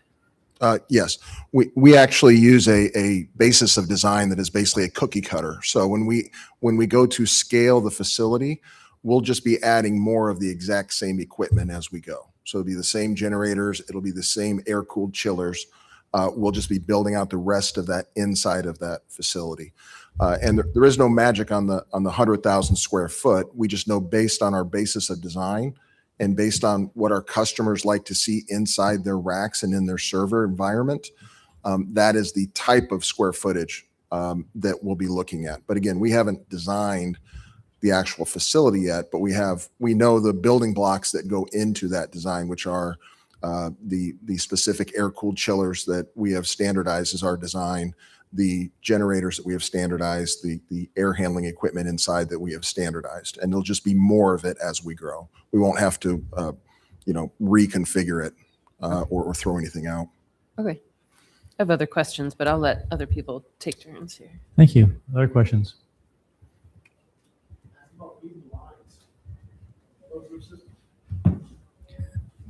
Tim, did you have questions? Yeah, but go ahead. Oh, no, you. We're going to try and keep this moving. So I also want to echo, we'll all thank you guys for coming tonight and people in the other rooms. This is huge. Welcome to the City Hall. And we talk about lots of cool things. Come back even after this meeting's over. But I also want to try to channel some of the questions. I have spent many hours on Facebook trying to listen and understand the source of the opposition to data centers. This is new for us. No, we're not hiding anything. This is new for us. And so there's a learning curve. And so I've been trying to understand the source of the animus towards data centers, and then comparing that to the proposal here. Seems like a reasonable task to do. And so around the United States, there are moratoriums on building data centers. And I received, a couple hundred emails. We shouldn't build any data centers. So let me just start at a really high level. Why do people hate you so much? Yeah. Right? Can I? Oh, no, I think it's totally fair. I got to walk up today and I was like, oh, I think I get to be the bad guy today. Yeah. And I'm not used to that. So why do people hate you so much? And what is your response? I'm just going to throw you a softball just to give you a chance, because there are a lot of people here that have very strong reservations. Sure. And help us understand your response to that general animus. Yeah, I think, and again, it's one of the things that, we bring forward in the conversation, and the fact that, this is new to us. This is a relatively new, focus area for a lot of folks in there. And I think it's being perpetuated primarily by the fast rise of AI, right? I think there's no way to get out of a data center conversation without getting into an AI conversation. And I think that's one of the things that's often hard for us to kind of disintermediate from that conversation that's going on versus the work that we actually do. And I think some of that comes with that where, this is our first City Hall meeting where we're talking through this, because we are not at the leading edge. We are not the guys that are going and building things that are unknown. That Altoona site has been there for almost 20 years. We've been doing this for almost 30 years. There is nothing that we're installing that we don't have a ton of information about, and that we know how to be a good neighbor, that we know how to go in and work inside these communities, that we know how to go work amongst the existing ordinances. And I think the fear comes from the fact that, hey, these AI workloads are requiring so much power and so much resources that we kind of get lumped in with them. And I think that's fair. I mean, in a world of unknowns where we're creating, you know, the next AI data center hasn't even been thought of yet. The one that we just rolled out is already out of date when we're working through that. If I was sitting out in those seats, I would really, really struggle with, well, I don't know what these guys are coming in and doing. I don't know what they're bringing, because there is a lack of information in terms of how AI data centers are being sourced, how they're being proposed to, you know, civic organizations like yourself, how many people feel like there's backdoor dealing going on when this stuff's going on. And what I would suggest, just in terms of when you're looking at those projects where you're looking at the, you know, the fear and unknown of what's happening there versus, hey, what an edge co-location facility is, which, don't get me wrong, I think is super cool. The fact that we got this many people here, I think is really, really telling that, like, hey, we get to go talk about what we do. We've been doing it for 30 years now in the same way. I think it's great that we've got the interest in it, but I do think it is important to have a delineation between, hey, what is unknown, what is coming with AI, what is being worked on that side versus an edge co-location facility that's primarily running, we don't say this word out loud, I know it'll go on public, legacy infrastructure for companies to just do their work. And I think that sometimes is where we get kind of pulled into all the conversation. And you know, I make my jokes about, you know, who's up here presenting, but I've got Mike and Jody, not Elon and Sergey. I mean, we are guys in the community who are trying to go in and support the local businesses that are here. We are not the guys coming in to say, hey, we're going to run your, you know, frontier LLM model so you can go take 100,000 jobs. That's not the business that we're in. And I think that's where you get a lot of the fear coming in. Well, that's really helpful. So we've listened to the staff presentation and Sure. we've heard your comments. And in fairness, I am very interested to hear what people say next week. Absolutely. But just on what I'm hearing tonight, I have never heard in my time on council such an incredible disconnect between the fear and the concerns with the reality. Yeah. It is it's like we're talking about two entirely different projects. But I want to sort of drill down into that. So what we're tasked with is doing a cost benefit analysis. Sure. That's what we do up here. And so we have to weigh the benefits to the city long term against the negative externalities of whatever the project is. Totally. And so the two big drivers of these, what I got in my emails and what I saw on social media, was water and electrical rates. Sure. Well, the water issue here is really a non-issue. This is a closed system. Now, unless you're lying to us, which is always possible, but the fact is that you've got facilities that are doing what you say you're going to do here. This isn't theoretical for us. So we could actually go and drive over and take a look at these systems and kick the tires on ourselves and see it is in fact a closed system. Yeah.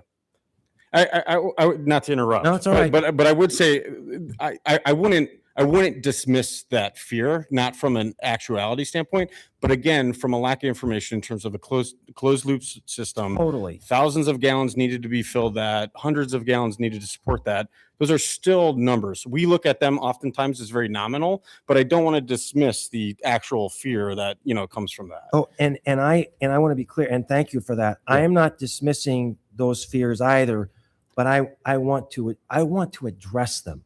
In a very thoughtful way. The second area has been concerns. So where does your water come from to fill the loop? For our closed loop utility, I mean, it's public utility water. From the water main, right? Yeah, we're not shipping it in. And if you discharge it, where does it go? Into the drain? It's a dumb question. My point being is, there was even someone saying, well, the aquifers are going to be polluted. We're not taking water directly from the ground. Right. No. It's coming from our water treatment plant. Yeah, we're not that complicated. And the other thing is that a few thousand gallons sound like a lot, but it's probably a very, very, very small swimming pool. Well, you compare it to like a Barilla or other industrial users. This is a fraction of that. Just trying to get perspective. Oh, no, Yeah. it's Go ahead. really, I was really just going to good. ask, can we So- have staff input on that? Yeah, so just for information purposes, we have some different rates for residential water usage, commercial, and then we have what's called a non-peaking industrial rate. In order to even qualify for the non-peaking industrial rate, you have to, in a 30-day billing cycle, use an average of around 25,000 gallons a day. 25,000 gallons a day. A day. So I wouldn't think that the usage that we're talking about here would even rise to that level. This would probably be something more along the lines of what a medium size or small size commercial. We were using that when I had 4 teenagers at one time. Okay. All right. Non-electric, you said. Yeah. So now on electrical, and many emails about how our rates are going to go through the roof. And this has given me an opportunity, to your point, Mayor, that we have tried very hard to keep our electrical rates at a very modest pace. Very proud of the work that Don, you and your team have done. But what I heard tonight is that there's not going to be any spike in our electrical rates because these guys are paying their own freight. Am I right or wrong about that? That is correct, sir. Can I follow up on that real quick? Oh, please. So can you elaborate just a bit, Don, on kind of our rate structure in general, right? We've got our residential, our commercial, our industrial rates, but why it's beneficial to have custom rates in certain situations?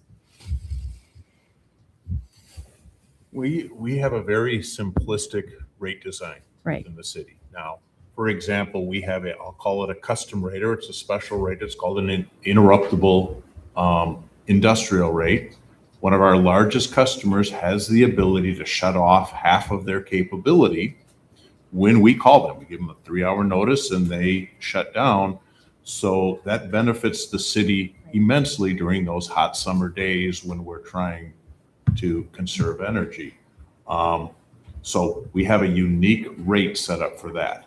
Our Ride buses and anybody that charges electric vehicles at night and don't impact our daily usage has a unique rate, so that because it benefits the buses and it benefits our electric system. In the case of a customer of this type, they have their own backup generation. So we'd want to work with them to see if there's something that could be done that benefits the utility and benefits them. Because they can grow quickly from 3 megawatts to 25 megawatts, we want to make sure that they're bringing their own capacity, as we said in the report, to the market. So there would be a unique rate that brings that cost so that they know what it's costing them, and then making sure that it's not impacting our customers. So that's why there would be, I don't want to say a unique rate or a special rate, but a rate that covers all of those unique aspects of a customer of this type. So to clarify, let's say they're built to capacity. We can't generate enough electricity. Basically, the electricity, I can't explain how it happens. That's above my pay grade. But it flows from the grid, essentially. It's provided, so it does not impact the city. We're not going to have brownouts. We're not going to have a lack of power. And if they can either somehow through, I think, smoke and magic or mirror, I don't know how it works. But the point is, they come up with an agreement. They can purchase power, and it comes through our transmission lines, but it's going to them. But our rates will stay essentially the same. Yes. And we still have the power that we need, and we're going to still build our new power plants because we need that for our basic generation. But it's just hard to conceive of the fact that it's coming from someplace else to help power that extra. And it could, if it's not a data center, it could be a giant manufacturing plant that has no attendant issues with it. Same thing, right? They could go in and purchase power off the grid, but it goes through you essentially. Is that in simplistic terms correct?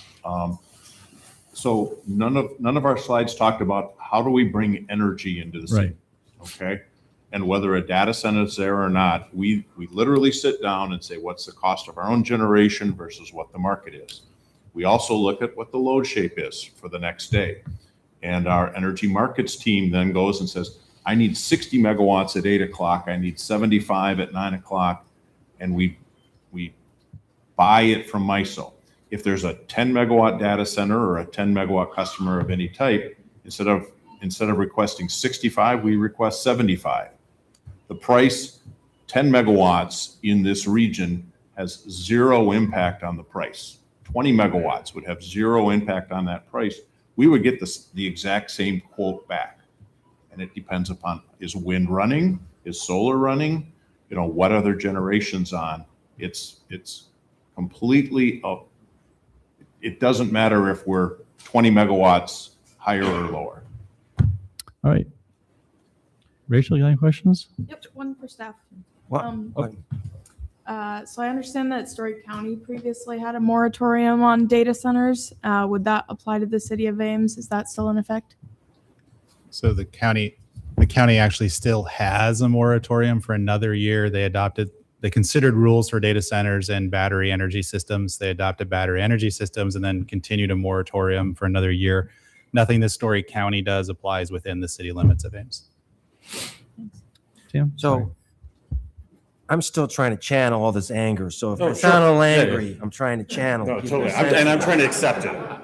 That's how we're gonna get through this together. All right. Yeah. So I want to go through some other negative externalities. Bronwyn, thanks for making the trip, by the way. That was cool of you to do that.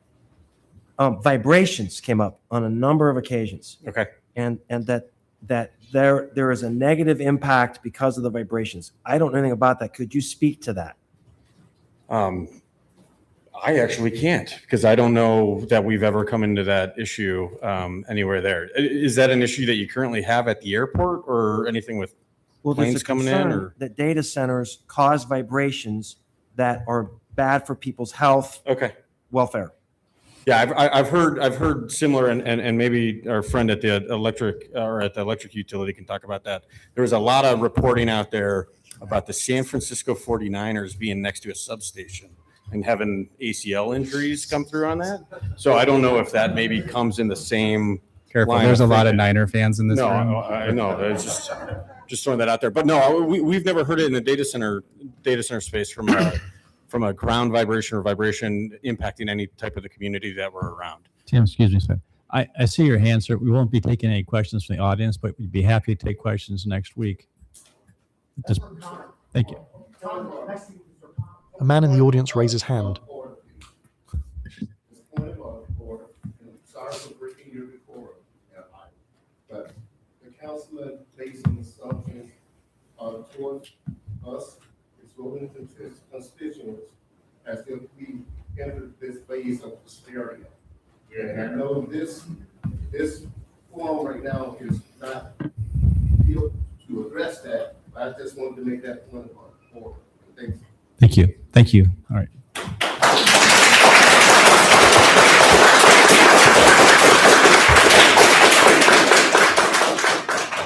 I'm just asking the questions based on hours of Facebook and emails. So I'm doing my best to try to channel your questions. So I think those are the negative externalities that I heard, that I've tried to articulate, that I don't see any basis for. And I want to address, there was a petition opposed to the data centers. Over 3,200 signatures last time I checked on this. And this was sponsored by the Heart of Iowa Democratic Socialists of America. And I've never heard of this organization. I'm a little concerned about partisan organizations playing a role in this, but their freedom of speech, they can do this. My concern, council, is that they have raised aspects of this project, but there's no effort to provide any actual facts that we've heard tonight that would help to respond to those concerns.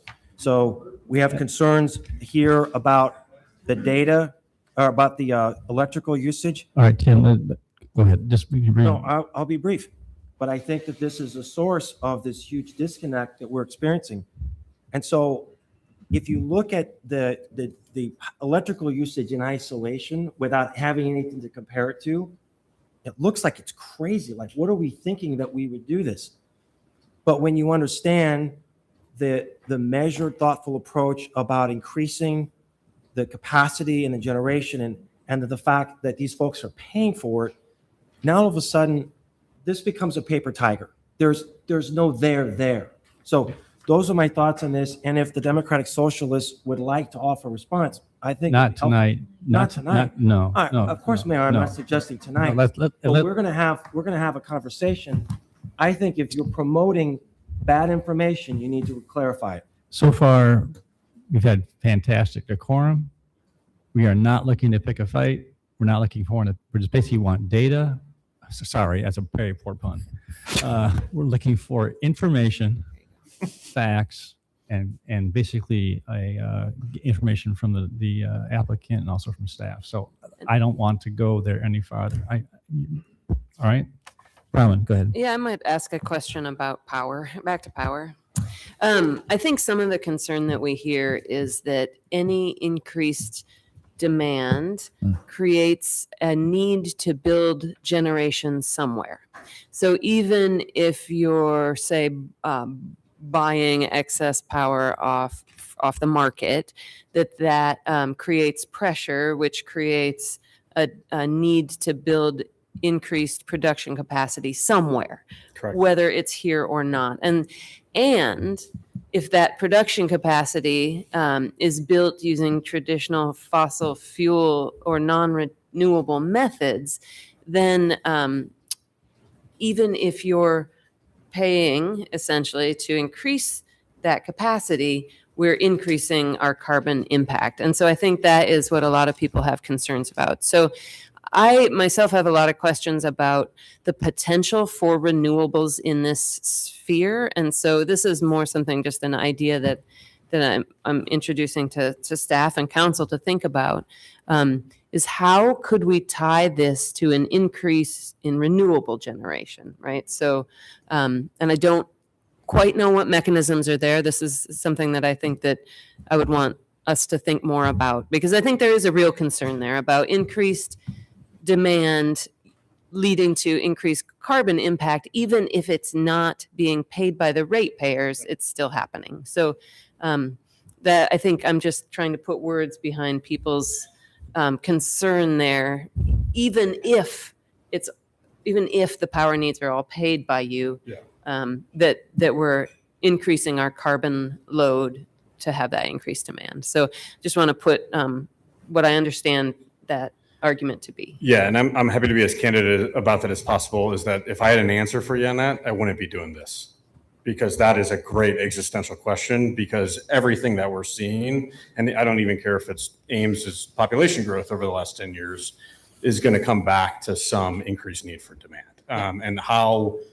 we cater to that demand, again, that's one of the things that we always work with our private and public partnerships with the power and utility companies, in trying to stay as close to them in terms of their 10, 20, 30-year planning for that.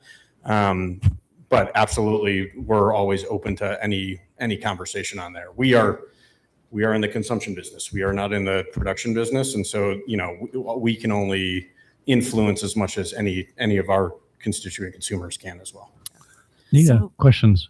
Related to that particular question then, and knowing that you all have been doing this for around 30 years, have you worked with municipalities or with policies where then you do make some accommodations in some way to offset that carbon footprint? Have you done any of that kind of work previously? Yeah. So I've got a little handout that I can go pass out to, or at least enter into. I don't know the process here perfectly, but I can leave it behind. You can go take a look at our entire ESG initiative that we have that.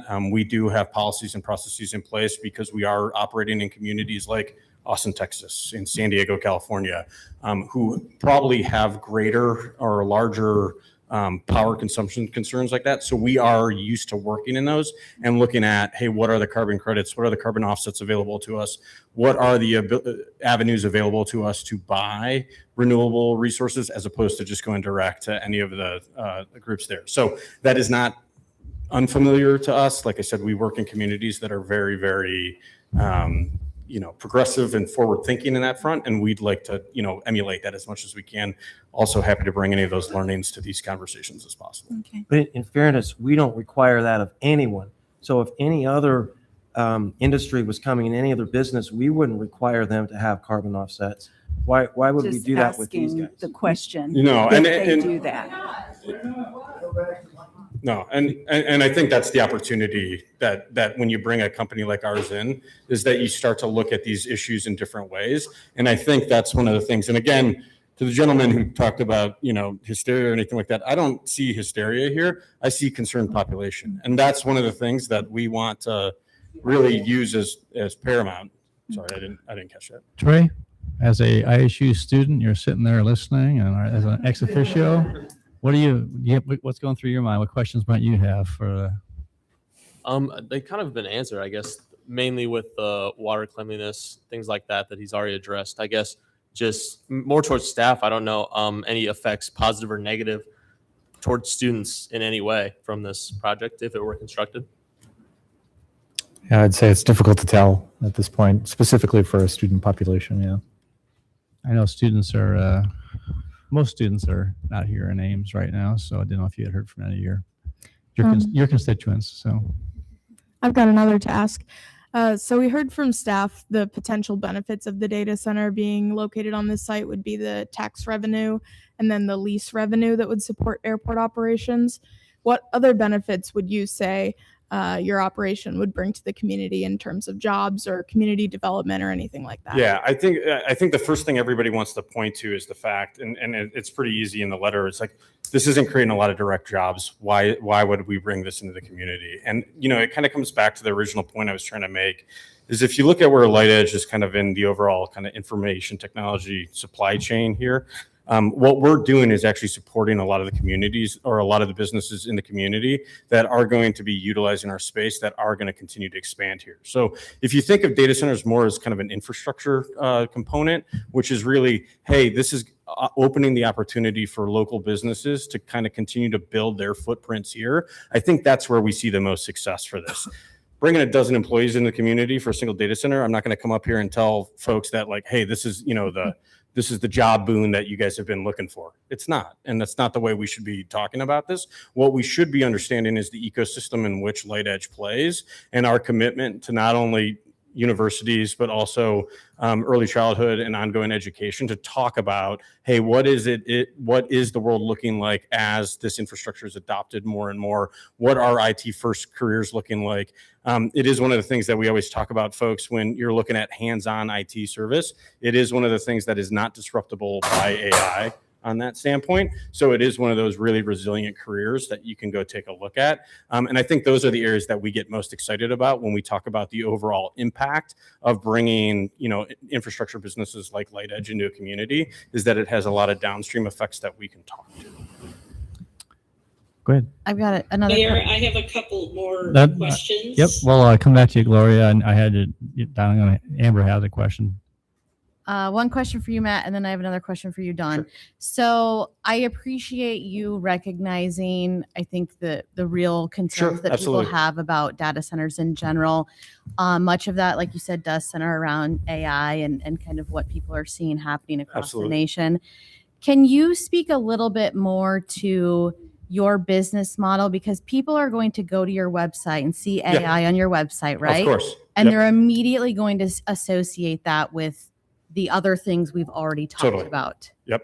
Yeah. So I think one of the things that we always have to kind of delineate on is that we've got the AI services providers out there, the LLMs, the very, very big companies that are going in and trying to figure out, hey, what this world looks like going forward. What we look to then is the businesses that are actually leveraging that to go run and optimize and make their businesses run more efficiently or inefficiently, depending on what you read on what day when it comes to AI things. And really the delineation for us is just, again, what is that workload running under the hood and what kind of system is that running on? So from my standpoint, when Mike talks about, hey, how are we cooling this? When we're talking about big AI hyperscaler data centers, we're talking about these facilities that are running these big inference and learning models and doing all that work. We're not doing any of that kind of AI-centric modeling work. What we're really focused on are the actual outputs of that work. So if you think about, again, the ERP, like the accounting system that actually goes and runs, you leveraging those systems, those are the things running in our data centers, which again, everything, and I'll speak to you as the marketing guy, we all say AI, even if we're not doing it in different waves. So absolutely, do we support data systems and other workflows that are connected to AI systems? Absolutely. Are we in here bringing in, footprints that will go in and show, hey, here's how we go in and build a AI hyperscaler data center? We're not. Thank you. And then Dawn, I'm going to put you on the spot here for a sec. We have data centers in Ames already. Can you, if you know off the top of your head, speak to sort of the ones that exist, the current building footprint and the megawatts they're using, and then our very large electric customers? We don't have to go through the laundry list, but what are our top 3 customers using in terms of megawatts? Okay. So we do have a couple of data centers. There happens to be a very small one, less than 500 kW at the end of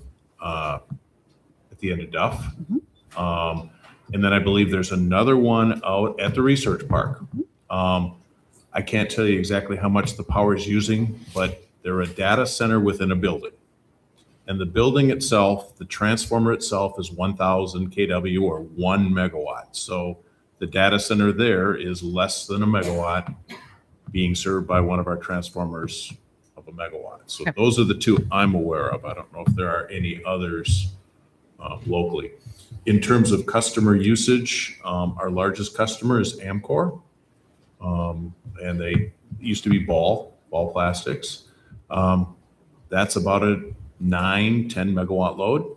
Our second largest, and it kind of depends if you're talking capacity, if you're talking energy, but 3M is up there. Dan Foss, Hot Chemical, Mary Greeley Medical Center, Veterinary Medicine is one of our customers. Jack Trice Stadium. So. Thank you. Okay, Gloria. So Don, when you think about the possibility of building out the infrastructure at the airport in phases 2 and 3, what kinds of benefits can the city get from having that infrastructure in place in that location? So thank you for the question. So I talked a little bit about this. I think Brian's going to bring up the map again. So one of the things, I think it's the 2040 plan that talks about, is a growth in the area of South 16th and Duff, if I'm correct. A map of the proposed airport site. 15, 20 years. Our 2 substations that are close to the area, one's Ames plant, which is at the power plant. The other one is over at Vet Med. So without a data center, I'm not going to run out today and build a substation in the area that Brian has up there. If there is if there is a need for a substation for a data center, there is value in having a feeder or 2 at a future date to help support the service of South Duff and South 16th Street. We could use that as again, boosting reliability. If you have a feeder coming out of there during outage conditions, you can move load around. Vet Med is a very heavily loaded substation. Ames plant is a heavily loaded substation. So we would take advantages of that which is there, but I wouldn't go out and build it just for the city of Ames today. Also enable us to possibly add solar at the airport and get the energy from the solar to the grid? One of the things, yes.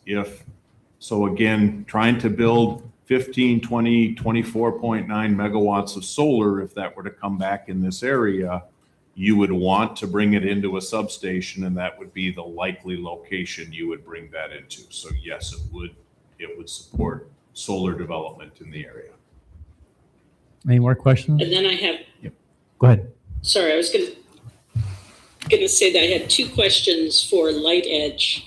One of them is regarding the generators that have been talked about. Can you speak of situations you would need to be running the generators on site, and how often that sort of industrial noise might occur, just generally speaking? Yeah, and I can tell you a little bit of our standard operating procedure as it pertains to our current facilities. Our SOP calls for those generators to be powered on and run for a 15-minute cycle once a quarter. So on average, with everything going correctly, we will run those an hour a year. And that's when those will be up and running. Now, will we test those more frequently than that? Are there opportunities for us to go work that? Absolutely. When we are using those generators, it is typically because of some extreme situation, increased load needs, some sort of state emergency that you're working through that. Those are typically well in advance planned events. We do have scheduled outages, things that we have to do, crossovers, things like that. Again, those are things that are scheduled well in advance. We never end up running them in events like that for more than half a day or a day. But again, those are very infrequent. Those are activities that happen, every 3 to 5 years. Our normal schedule is 15 minutes every 3 months. And your other question? And a more general question, why come to Ames? I get that you have some current customers here, but are there Correct. other things about Ames that makes this market attractive for you? Yeah, totally. I mean, you hate to use the old adage, but it's kind of in our backyard. I think that's one of the reasons that, when we were looking at the expansion project we have for the business and how we're looking to grow over the next 5 years, Ames was kind of that natural fit as we were looking to extend in our current markets. We are not a company that's looking to go move into a lot of different markets, into a lot of different states. As you hit our website, you'll clearly see, we spend a lot of time in Missouri, we spend a lot of time in Iowa, we spend a lot of time in Minnesota. We are a kind of a Midwest-based business, and Ames is kind of that natural fit that we have there. I think, the other thing that's always, or at least, really top of mind for me, at least kind of the marketing and the brand side, is the point that you made. We have about a dozen customers right now in the research park, and they are leveraging us in the Altoona facility. That is real low latency work right there. Those are folks that are leveraging the closeness of Altoona there. There is, other additional benefits for us being closer to them. I'm sure very similar to the 1 megawatt that's already in the research park that's being utilized as a data center. Again, as these businesses grow, as they find success, they have greater needs. And I would be lying if we don't have customers already talking to us and saying that, hey, if you were to make this move, we have the ability to kind of grow with you on that side. So those are the stories we like to cultivate. Those are the areas that we like to spend our time. And that's what really draws us to Ames as we're working in this. Thank you. All right. Unless there is a super pressing question, I think we're going to draw this to a close. Can I ask one more? We've talked about Is it pretty please? pretty please. All right. Yes. We've talked a lot of utilities. We've talked about energy. We've talked about water, noise, other considerations like air quality. What about, can you talk a minute about communications bandwidth, right? That's also something we should think about. Like, Sure. who would you use as your provider? How much bandwidth does a company like yours take compared to what's available in the area? Yeah, and this is actually a great story for you because I don't know the technical. So we will likely, if this project moves forward, we will have multiple carriers building into this facility. So you will actually see increased fiber capacity coming in. They will, our customers will demand multiple fiber carriers, multiple redundant paths. and you'll see more fiber companies building in more fiber into the area. And they will certainly be looking to leverage that infrastructure investment that they're making, not only across Lightedge, but any other businesses, any other residential that they can appeal to. Thank You good? Yep. All right. All right. Well, I'm sure that we have not asked all the questions that are on people's minds, and we'd be happy to get those next week. I want to thank everybody who came, and thank you for respecting and allowing us to have this question and discussion. And given the number of people that have shown up, as Brian said, we may have a different venue. So Brian, how would people find out where we're going to be meeting? Are we thinking potentially still here at City Hall, maybe in the gymnasium? Or you're not sure yet? That's a possibility. I think we'll have to look at the schedules and look at the logistics and figure out what would work best to have a conversation. Once we determine if it is not going to be here in council chambers, we would issue a press release. We would get the word out. It'll be a press release. We're going to use different forms of media, and also it'll be on our website as well too to find out. Of course. As well too. Yep. And it'll still be at 6 p.m. Correct. Next Tuesday night. Again, thank you very much for coming, and we will take a short recess, and we will reconvene about 6 or 7 minutes.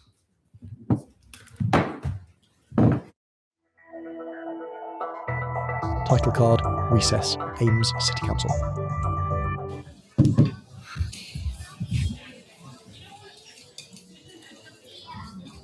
All right. Okay, we're going to go ahead and continue.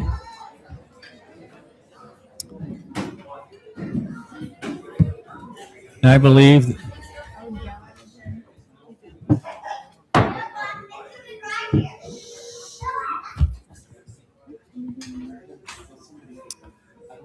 Council what I'd like to do is we're going to move 33 up. I think a lot of these residents that are here for item number 33. Then we'll pick up item 32 and 34. So let's go ahead and go with staff report on pedestrian crossing along Lincoln Way at South Russell.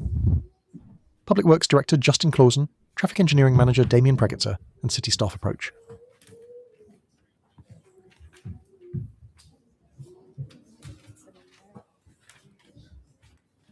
Good evening, Mayor and Council. Good evening. Good evening, Justin. Tonight, we have a staff report brought back to you. On April 28th, staff provided a report regarding a fatal pedestrian accident that happened along Lincoln Way at South Russell.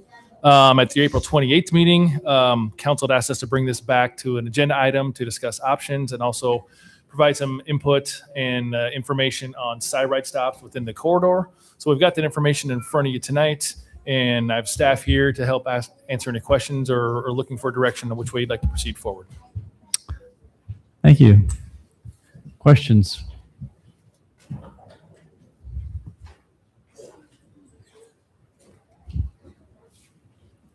Can you remind us I'm still not close enough. Okay, sorry. Can you remind us of any input that we've had about this street and whether problems currently exist because of lighting or other issues? I think I would answer that in the context of we had a walk bike roll plan that had a lot of public input. That would have been back in, I believe, 22, 23. Is that right, Damien? That's right. So we had public input regarding how pedestrians work across the community, not only on sidewalks, but also shared use paths and many different forms. So out of that came a list of priorities. Mm-hmm. And out of those priorities were narrowed down to locations of where we should focus on high level priorities for crossing safety and also high level priorities also in terms of shared use paths and things like that as well. So out of that plan, we got a lot of public input. But one thing that is note of that plan is that this location was not part of that high priority corridor that happened during there. So the location at Lincoln Way and South Russell was not identified through the community input and also through some of the technical work that was done to identify it as a high priority crossing. So that's what you would see as different in the input. Okay, thank you. Well, one thing I would add to it, So the walk bike roll plan, that doesn't mean that there weren't deficiencies. That doesn't mean that there weren't places along arterial streets, collector streets where we wouldn't want. It just, when we took all the feedback from the public and where you would want to cross, and then we put a financial lens on that whole issue. I think council, when we adopted the plan, we only could fund roughly 15 to 20% of the priorities. So that would cover the high priority tier, and then maybe some, depending on good bids, of the mid to high. So that left probably at least 70 to 80% of what you would consider deficiencies, but there just isn't enough resources to build every crossing on every corner up to a certain standard. Would you, Justin, just kind of maybe just for those who are here and just review, just highlight the option 1, 2, 3, and 4, just real quickly at a very high level. That'd be Absolutely. helpful, I think. So there are 4 options in the staff report tonight. Option 1 is really continuation of that walk bike roll plan. So what that would be is that we would continue to move forward with the higher priorities that are higher above South Russell right now. And as those are taken care of and those are funded and those improvements happen, South Russell would obviously keep moving up. And then when it got to that point, we would identify the appropriate treatment and come back with council for a plan to improve that at that point. So that's option 1. Option 2 includes evaluating increased lighting standards. And it's lighting standards not only at South Russell, but potentially across the community. One of the contributing factors that came out of the report from the Iowa State Patrol was that lighting was an issue during this accident. So it's one of the things that we identified there that we could look at lighting as a potential issue with that. And that's what option 2 would really look at there is what options are available for that. Option number 3 would evaluate increasing crossing standards at South Russell. So essentially, it would be accelerating South Russell up in the priority level. By doing that, you're looking at things such as pedestrian hybrid signals or full signalization of the intersection. Things like rapid rectangular flashing beacons, RRFBs that you might see around the community. We're not recommending there. They're not really well suited for multi-lane roadways, especially with lanes in each direction without any sort of pedestrian refuge in the middle. So option 3 would be moving that forward. And of course, with each one of these options 1, 2, and 3, we have increasing orders of magnitude of costs as well. And then the 4th option presented, which really came out of the recommendation from council, is to evaluate the transit stop spacing as well. There are several transit stops, as you see in the report. The map that we have on the back of the report does show where enhanced crossings exist right now in relation to those transit stops, but they are very highly used, as you see by the data there. So we can look at how those are set up in relation to an enhanced crossing and possibly looking at collating some of those or bringing them together. However, with that as well, we don't always know the end destination of someone is it lighting a bus, leaving a bus? And so the crossing behavior still can be different, even if we think we have the appropriate treatment. Someone might be going to somewhere where we're not familiar with that's at and still making decisions on crossing treatments. So under option 3, it says current guidance would not recommend their use on a multi-lane arterial street without additional consideration for pedestrian refuge. I think is it South 4th or 3rd that goes around by Stadium View. Correct. There's a side ride stop there. There's a RRFB. There's a lot of traffic there, and it's used a lot. That crossing light. So is that not considered an arterial street? It absolutely is, and I think that's a great point of why we don't recommend the use anymore. If you've been down there when that is activated, a lot of times what you see is if someone in the outside lane, for example, stops and the pedestrian assumes they have a safe time to cross, you can't necessarily see the inside lane as the vehicle stops there, and so that's why we recommend we're not going to do that again. We don't think it's a good solution for it. We're actually looking at in future CIPs of how we can improve crossing in that location as well. So we would not recommend using that. And another example of that is also at the hospital at 12th and Duff. There's another example of it that's actually 5-lane crossing there with a center turn lane. Those are locations where it's really challenging to make sure that everyone stops and that you have a safe harbor. We don't want to induce someone to think that they're safe when they cross there when it may not be. And sometimes that leads to behaviors that you might think it's safe to cross, but it's actually not.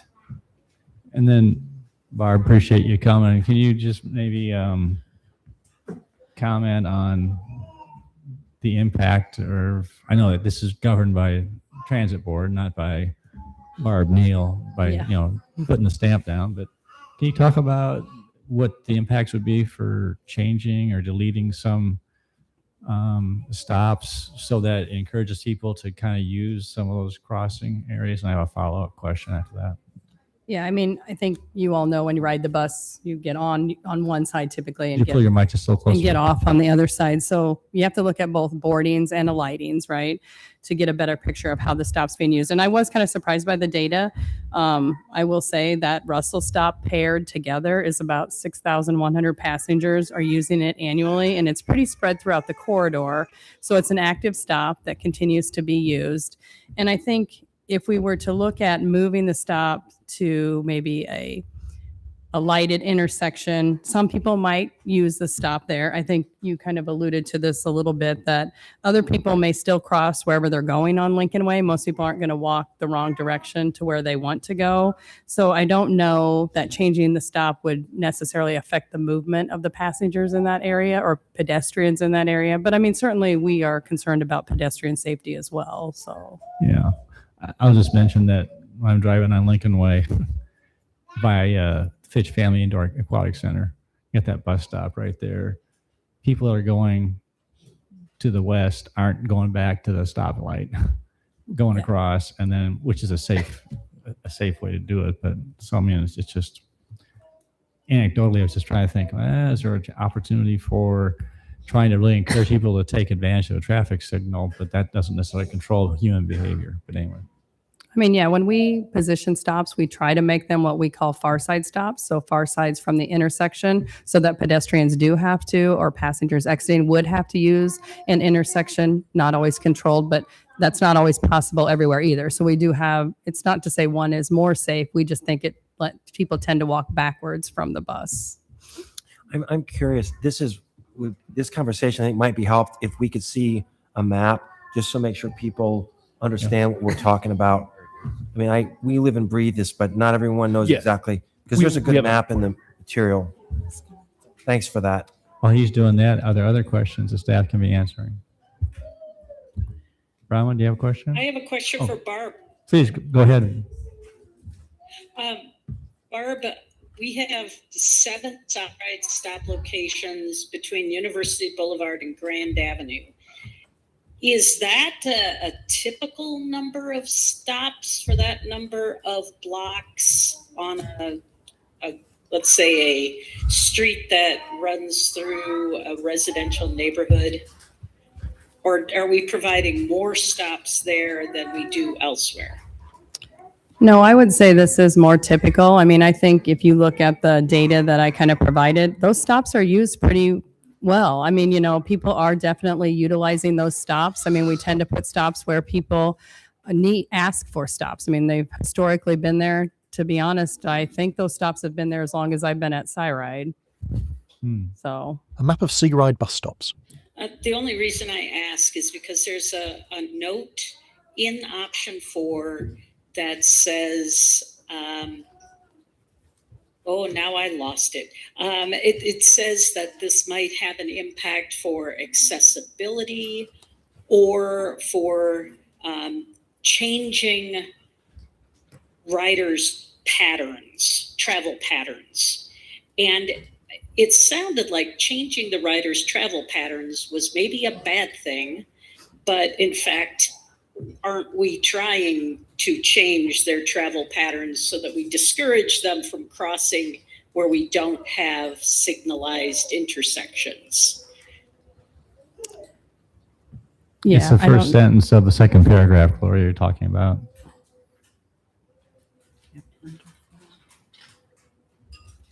I mean, I think what the point here, I guess, without trying to quickly read it as I sit here, is that ultimately we can try to change people's travel patterns, but that doesn't always work. I think you could lean into what happens at Iowa State University. They try to tell people where to go, and then there's another direction where people go. People tend to take the path of least resistance. So I'm not sure, and I would defer obviously to Public Works and traffic and the engineering to kind of tell us if there's a better solution. I think my point was I'm not 100% certain by changing or eliminating stop, we actually are going to affect travel patterns like we're hoping to do. Any other That questions? makes sense. Thank you. No. Okay, other questions? I just had one about the bike walk bus or the bike walk roll plan. I was just pulled it up and was looking. Oh, where do I get back to it? It has a section about rapid. Now I'm not gonna be able to find it. There it is. No, there it is. The section on rectangular rapid flashing beacons. Location characteristics. It says any street configuration, but more common on multi-lane and wider streets. Speeds less than 40 miles an hour, under 15,000 average daily trips. What's the ADT for that chunk of Lincoln Way? That chunk of Lincoln Way is around, I believe, 20 to 22,000 ADT. Okay. The multi-lane ADT means average daily traffic. Thank you. Yes. And part of what maybe isn't said as clear as maybe it could be in the plan is you always assume with a rectangular rapid flashing beacon that there is some refuge area. So whether it be a single lane with a refuge like you would see on South Dakota, or a multi-lane, so more of an appropriate location at 12th and Duff would be if that center turn lane, we didn't need it for a turn lane, you had a refuge, then you would have two pairs. Instead of a single pair of flashing beacons, you'd have two pairs, and they would be only visually operational in one direction to the two lanes that the pedestrians are needing to yield to. Okay. Yeah, that helps answer my question, because I was curious about the average daily traffic number for that chunk of the street. So I think that's all my questions Okay. for now. Any other questions?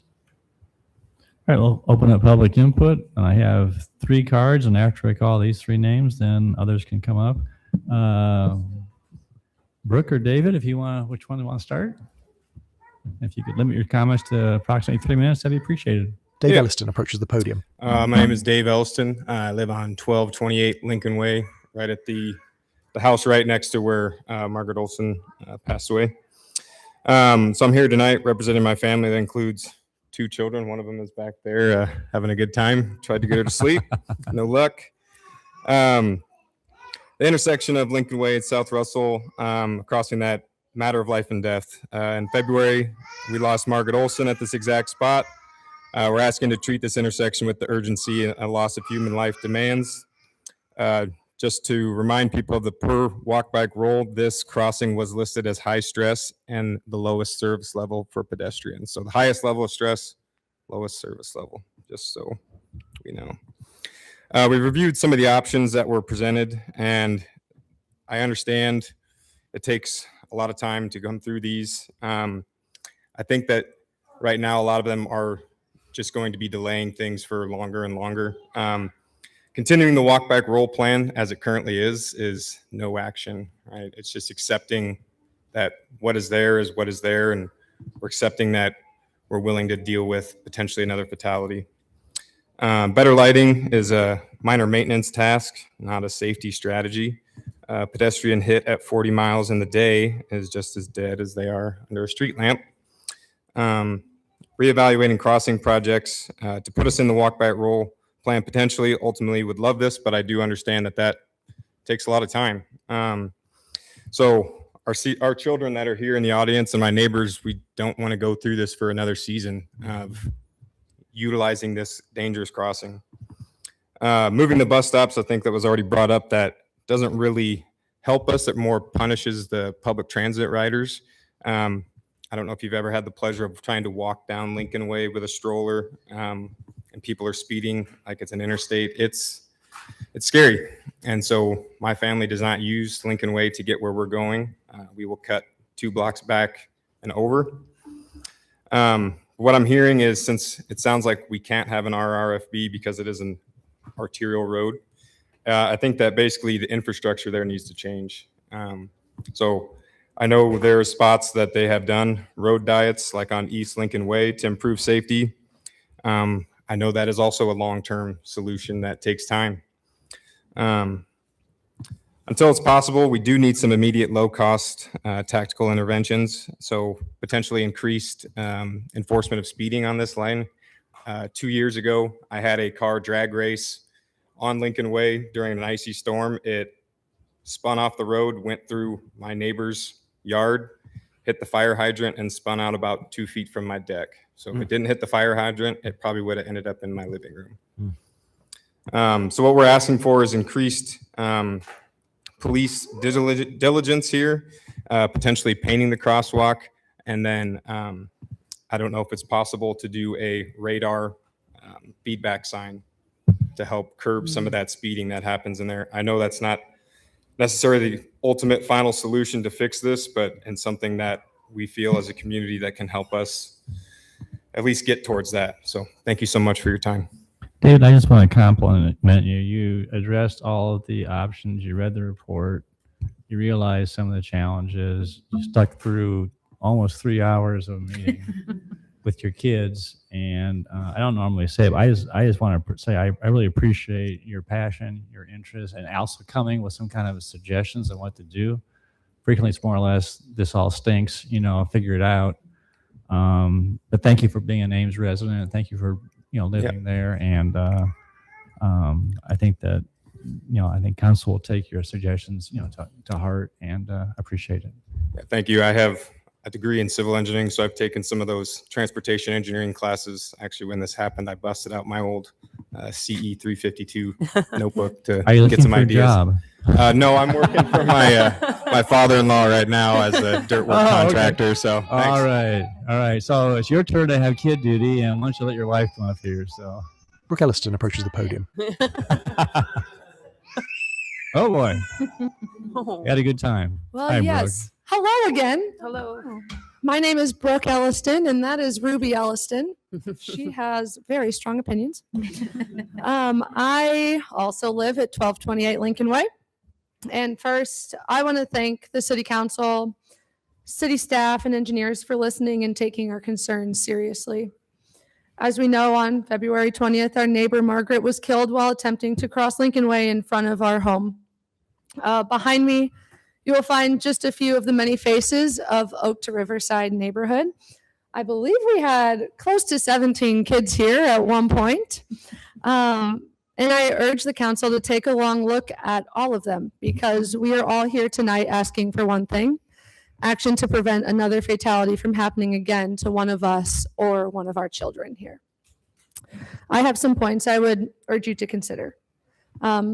This corridor is a connector that currently functions as a divider. Our major city street should serve as a connection between neighborhoods, homes, and community amenities, not something that separates them. But right now, Lincoln Way is functioning as a barrier to our neighborhood. A neighbor shared with me that she often sees my children playing in our yard on South Russell. She lives just 2 houses away on North Russell. And even though she's close enough to see us and hear us, she often chooses not to come over with her 4 children, simply because she does not feel safe crossing Lincoln Way. This is not how a neighborhood should function. Another neighbor works at Iowa State just over a mile away. Instead of traveling the direct route, he goes 1.5 miles out of his way just to avoid riding along or crossing Lincoln Way. He is a local, able-bodied adult, and he still fears for his safety. If a local, able-bodied adult is choosing significant detours, how can we expect children, people of other abilities, or visitors safely navigate the same corridor? Good infrastructure should make safe choices easier. When residents are avoiding crossings, it's a sign that the system can be improved. This is a heavily used corridor with growing demand. This section of Lincoln Way serves established neighborhoods, side ride stops, Iowa State University, and major community destinations. The 2 nearby side ride stops, as we talked about, serves approximately 123 riders a day. I am not a civil engineering degree. check the numbers, but those riders, they have to cross the corridor every day. Since Margaret's death, that means thousands of transit riders have continued to face the same unsafe crossing conditions that took her life. In addition, this corridor experiences increased traffic from university events, football and basketball games, and growing community infrastructure, including the new aquatic center and future developments like the link in Sci-Town. Pedestrian demand here is not decreasing, it's increasing. And furthermore, the city has already recognized this corridor as important. The City of Ames has a budget of roughly $300 million annually, which reflects its ability to invest in major infrastructure across the community. We are grateful that the city is investing in pedestrian traffic and safety as seen in the East Lincoln Way corridor, and we're just asking for the same attention and urgency here. More important, our section of Lincoln Way has already been studied and identified as a corridor worthy of investment. About 10 years ago, 2017, the city engaged residents in planning efforts that included concepts such as improved pedestrian and bicycle infrastructure, streetscape redesign. That planning effort alone demonstrates something important. The stretch of Lincoln Way was already considered significant enough to study, design, and reimagine. A part of this project is even already greenlit, the Link project. In the 10 years since this study, we have seen increased pedestrian and street traffic with new amenities being added. But the most important thing to change since then is our neighborhood lost a community member. We lost Margaret. We are simply asking that this corridor receive the same level of priority it was previously given when it was being studied for redesign in 2017. Safety improvements are needed now. While long-term redesign is considered, there are immediate steps that can be taken. We're asking for urgency. We're asking for increased enforcement of speeding along the corridor. We're asking for speed feedback signage to encourage compliance with the speed limit. And we're asking for a clearly marked, highly visible crosswalk. These are not large capital projects. These are immediate safety interventions that can reduce risk right now. The question is whether we act now or wait until another family, possibly one who's sitting behind us right now, experience the same loss as Margaret Olson's family had to. Thank you. Thank you, Brooke.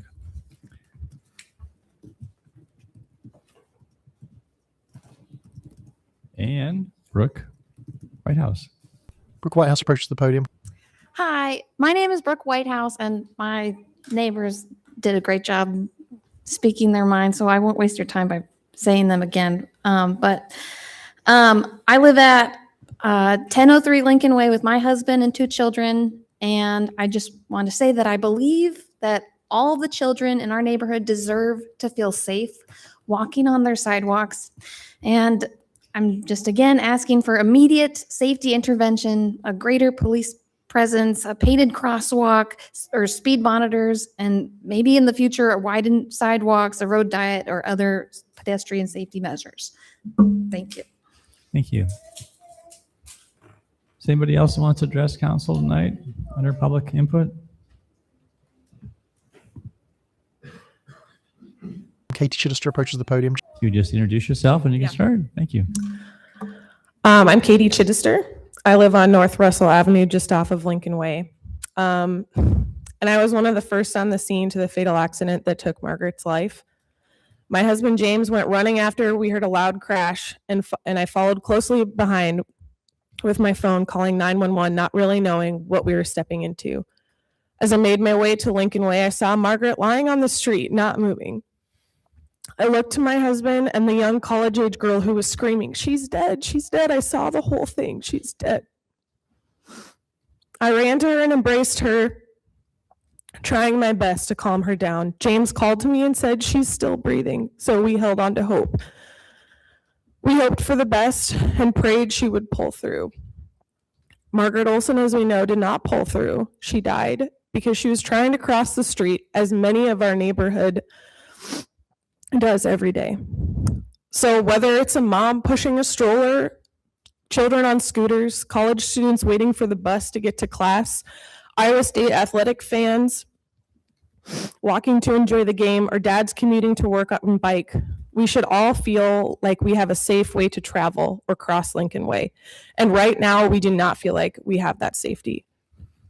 We have at least 30 children just on North and South Russell and many, many more on surrounding streets. I'm a stay-at-home mom with 4 kids ages 8 to 8 months, and I know how challenging it is to cross the street anywhere on Lincoln Way, no matter the time of day or the lighting. There is no spot in our stretch of Lincoln Way that I feel safe being on the sidewalk with my children. So alternate routes are taken to avoid at all costs being on Lincoln Way, like many of my fellow neighbors have said. As cars go so fast and the sidewalks are small and not always well kept, a slower speed limit, flashing signs to let drivers know how fast they're going, and more police presence and enforcement of the speed limit could really help some of these issues.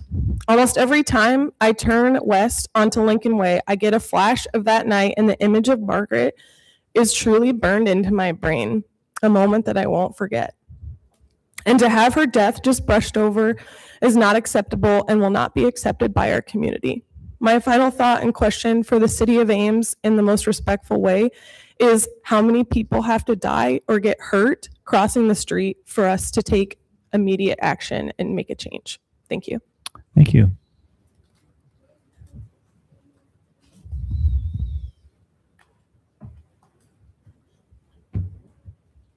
James Chittister approaches the podium. Good evening. My name is James Chittister. Thank you so much for your time. I appreciate the attention that you've given us. Thanks for hanging in there. It's been a long couple hours. And so I appreciate you giving us our time. And staff, thank you for putting together the report as well. Again, I don't want to take up much of your time. Dave nailed it. I think you said it well, Mayor. And I agree with and support the points he, our neighbors, and my wife have made about what we think a good course of action would be for this area. We would love to see continued development and a concrete plan with a good timeline moving forward on how this corridor can be more accessible for people who are walking, biking, or trying to ride the bus.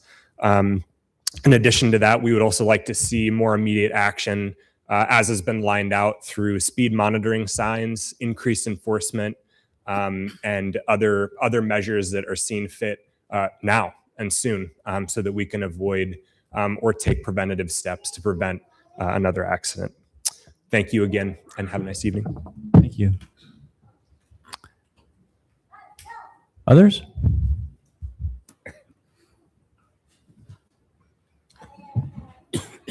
All right, we'll close public input. Council? I have some other questions I thought of, if I might. One of them is about the prioritization of projects in the bike, walk, roll plan. I see the map in the plan where there are dots that represent the prioritized projects, but I tried scrolling through the whole thing and I didn't see a chart or anything where it lists them or the order they're in. So there are a number of dots there, but they're not like ordered like 1, 2, 3, 4, 5. Anyway, I'm wondering if that exists anywhere where we could look at it or better understand that. Just because, and my motivation for that is I think, we talked about, we developed this plan with input, with community feedback and input, both focus group and community input. I think if Margaret's death had occurred before the planning process, this intersection would indeed have been identified as higher priority.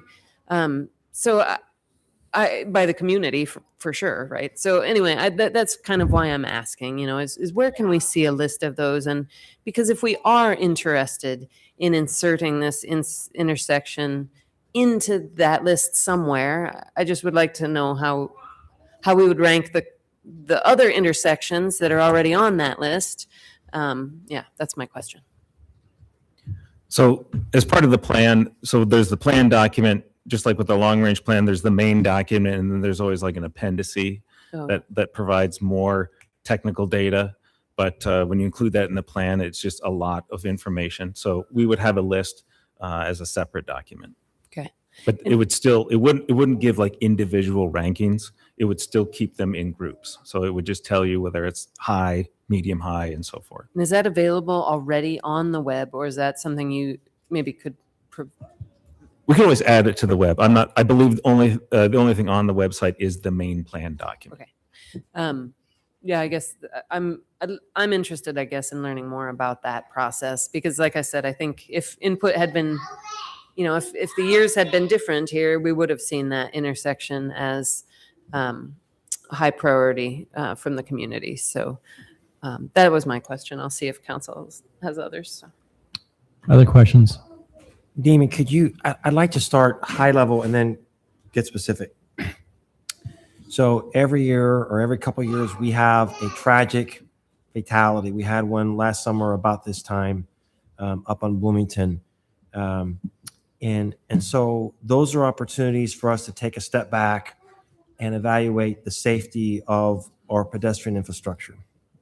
And sometimes that results in us taking remedial measures. And sometimes there really isn't anything that we could do to respond to that. So I sort of get that. Give me just sort of high level. You've been working with these guys for a while. How should we view Margaret's passing? So is this sort of that situation where it was a very unfortunate situation, but there really isn't anything that we can do measurably in the future, or are there in fact measurable steps that we can take to address that? Could you sort of speak high level to us? Well, maybe I can just start with what the current philosophy around safety and transportation is. That'd be helpful. So if you go to the Federal Highways website, there's a safe, what's called a safe systems approach. And I think council's heard some of that discussion as part of the community safety action plan that we did that had set like a high injury network. One of the purposes of that plan, as you recall, was to access potential more federal funding for safety investment, but it is under the umbrella of this safe system approach. And so the whole philosophy, I'll try to paraphrase it to the best that I can, is it's to change the focus of design for transportation to realize that humans make error. So like if there is an error in just either distraction or just things out of our control, just humans make mistakes, that they shouldn't have to die for it. And so what the strategies are is when you have those conflicts that are essentially, there's always some baked in risk with operating out in a public space. There's just risk associated with it. Anytime that there's potential conflicts, so any place that there's a crossing, an intersection, whatever it might be, there's kind of three general categories you can do you can address the issue. Is you can either try to separate it. So you heard a lot tonight about we're too close to certain things. So you can try to separate modes, providing space, buffering, planting. So in a perfect world, Lincoln Way would probably have, let's say, I don't know, 20, 30, 40 more feet of right of way. You would be able to separate sidewalks. You'd be able to provide space. We'd have refuge areas, all those kinds of things if we're able to rebuild the street new today.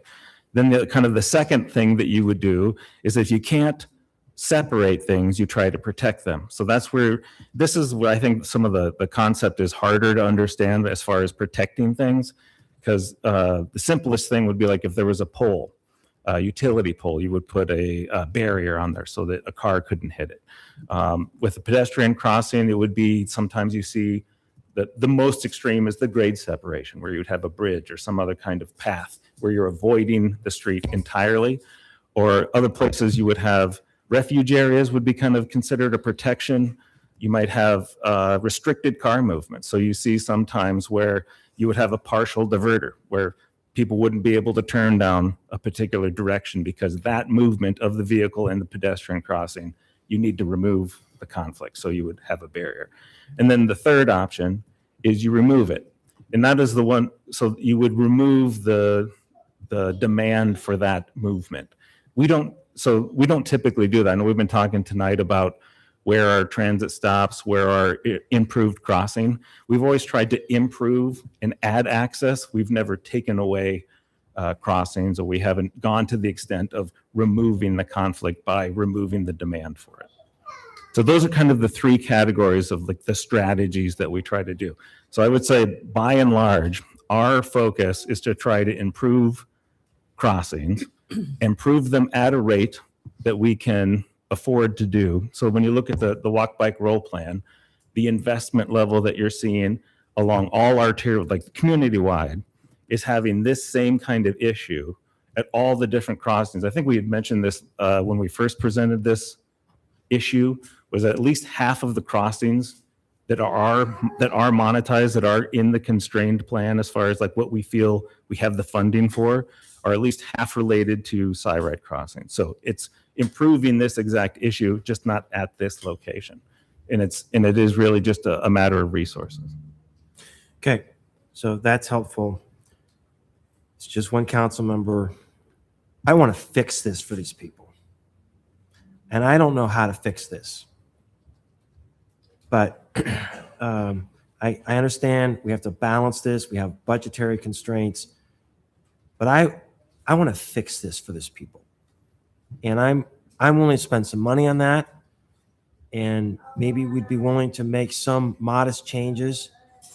And I don't know that we have to fix this tonight, but we got to fix this. And so, and maybe I'm asking to think outside the box, maybe, because you have been so helpful at helping us sort of analyze things in a coherent, consistent way. But sometimes I wonder if there are limitations to the formulas, that sometimes we need to say, this is helpful in general, but darn it, let's fix this. And I don't know how to do that. So this is just sort of one council member, but these guys have worked so hard at this. And what's been helpful for me, if we frame this just as Margaret, then it's one. And I get it. These people moved to the neighborhood. They knew what they were getting into, but there are tons of kids living over there. So how are we going to fix this? What? They're here to stay. One of us sometimes move.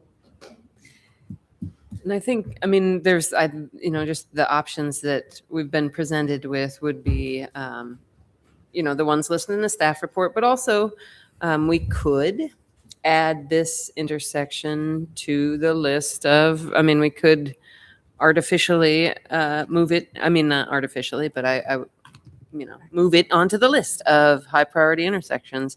It still would have to get prioritized in that list, but it would place it on that list, right? So that's an option.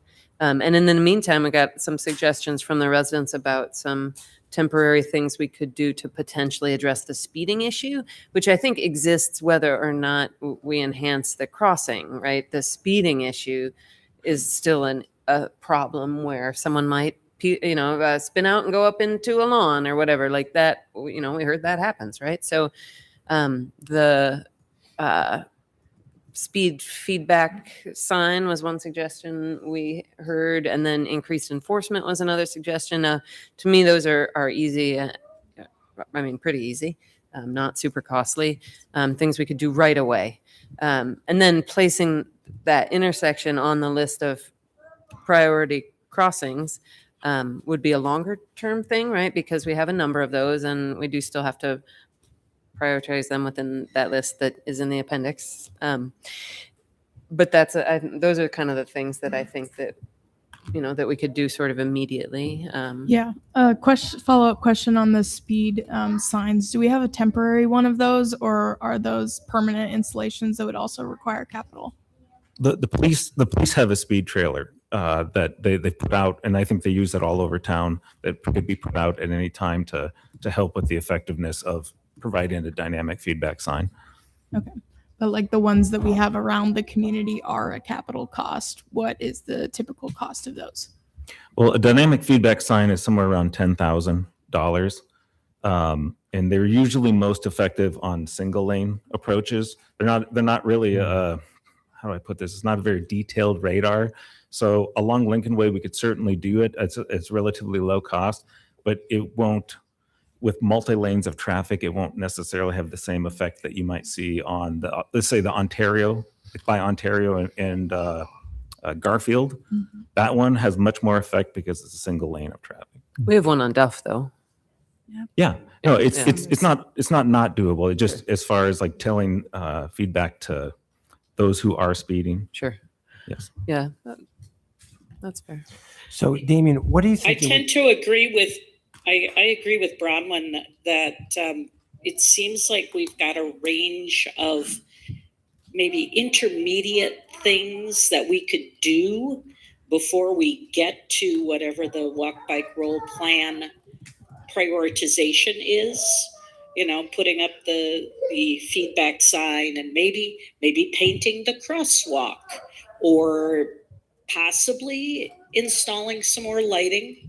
The things that are less expensive but address some of the major concerns, which seem to be visibility and speed, I think are things that we should look at in the short term and then consider what the long-term solution is and when that's implemented. Mayor, do you want a series of motions? Yeah, let's go ahead and let's draw this to a close. And I think you identified quite a few of them. Go ahead, Brahman. I would move that we play, what do we call it? The dynamic feedback? Dynamic feedback signs, yes. I would move that we place a dynamic feedback sign at this location and request increased enforcement of speeding from the police department. Second. Okay. If I can clarify, Mayor, that you're talking the trailer, or you're talking the permanent mounted signs? I want to make sure. I guess I was talking the permanent mounted sign. So, like purchase a set of. Purchase the set of them. Yes, exactly. So the point is that initially you could put the trailer there. The trailer for until we get it on order. Yeah, that's fine. But yeah, I think a permanent one is appropriate at that Just location. point of clarification, will there be one on both directions then, not just one direction, correct? It should be in both directions if you want permanent mounted signs. Right. Yes. So, moved and seconded. Any discussion? Doesn't matter, say aye. Aye. Any opposed? Aye. Any opposed? Motion carried. Anything else? Well, yeah, I mean, the other one, I understand that within the list of priority projects, it would still need to be prioritized, but I would move that we put this intersection on the list of priority intersections for enhanced crossing because of its proximity to a side stop. Second. So could you clarify, because I'm really interested in this, practically, what does that get us? Well, so the current plan doesn't rank. So like there's multiple crossing locations in the plan. They've talked, let me give me a moment to speak through like the process of the walk, bike, roll plan. So it took and analyzed every single possible crossing, literally every crossing at every intersection. And then that was the analysis that you've heard about tonight about like high, medium, and low stress. All that is telling you is how much traffic you're crossing, how much traffic you're encountering at a crossing, and then whether or not there is any kind of improvement, treatment of all the levels we've talked about tonight, whether it be signs all the way up to a full-blown traffic signal. Then the plan pared those down into a frequency of investment. So all the different potential places that we would, so like that's why you see, for instance, on this map is kind of a microcosm of that. You see roughly every 2 to 3 blocks, some kind of investment. And then there might be a deficiency above that. So that's where you saw the priority plan, which is how we generate projects that show up in our capital or CIP, which I think council knows we're investing as each CIP at least $6 million. I think we've always exceeded that minimum target. This location itself at Russell, if you were to ask me, like, how would you address crossing in this area, would be similar to what you saw on East Lincoln Way, what's currently going on Duff, would be more of like a corridor study. So that's where we would, so I know we're very focused on this location. I think the better way to address this issue is how do we design, and you heard that a little bit tonight, like how do you design in walkability throughout the corridor? Right. Because there may be something we'd like to do at South Russell, but either there's houses, there's property, there's topography, there's like functional issues that we can't just shoehorn in an investment. Whereas maybe it could be near here, serve the same purpose, but through some minor corridor adjustments, make those differences. That would be kind of the proper way, I would say, to address how do we make more safer crossings up and down in this corridor would be to and maybe build on the Lincoln Way corridor plan ideas that I think we've talked about a little bit tonight. Because versus like, for example, the walk bike roll plan, because we can't fit in a hybrid beacon at a crossing, or we can't use the rectangular rapid flashing beacon, it would tell you it's not recommended to just paint a crosswalk because it's an arterial street. It has X amount of traffic, X amount of speed. The combinations of speed and traffic would say you shouldn't induce crossing here without some other kind of protection. In order to fit those protections in, like we've talked about tonight, we would need to probably build in some kind of refuge, and we don't have the space. So we'd need to go through a cost exercise. How would we fit it into the CIP?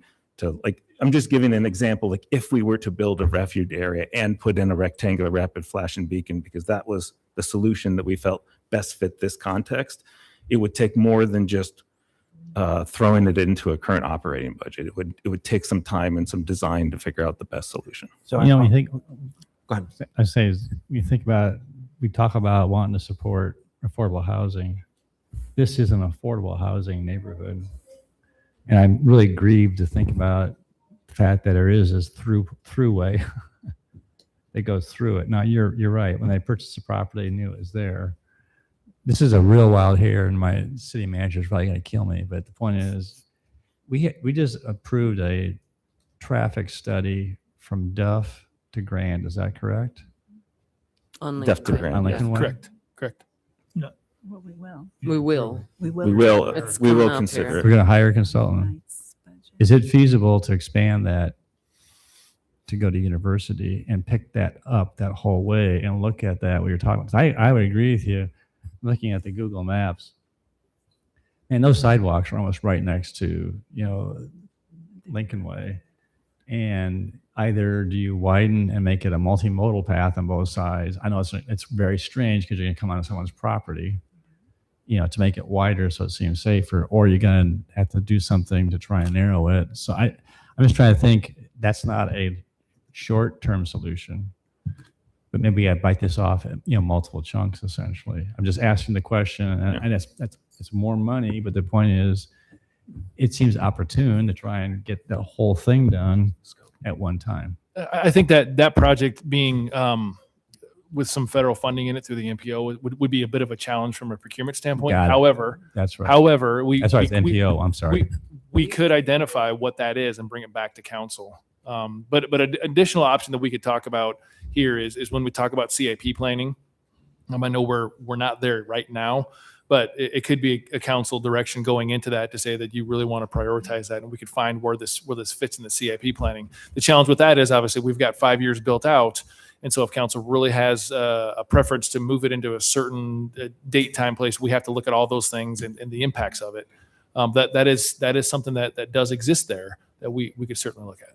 The reason I'm asking is thinking it would be better, Damien, you know, from your planning, not just looking at it from Duff Correct. to Grand, but Duff to University, and have a holistic, you know, vision. And maybe we got to pay for it out of our pocket for one part, but if you had one consultant thinking about the whole thing, would that be better to have a holistic view versus, you know, I don't know. It was a wild hair, but I just thought I might as well, you know, throw it out and see what you think. Well, I would definitely think that what we need hearing the urgency tonight, I would think we've definitely put together a proposal on how we would do that. And to Justin's point, because the current Lincoln Way corridor plan from Lincoln Way to Duff is an MPO funded one, it just might be harder. But I understand the idea and the purpose of identifying specific improvements in this segment. And while that is occurring, obviously focusing on active traffic management, like under the speed control and enforcement and other issues. Yeah. Okay. Any other motions? Do we vote on this one? We didn't vote. We didn't vote On We had the all that adding conversation. it as What was the motion? Prior. I forgot it.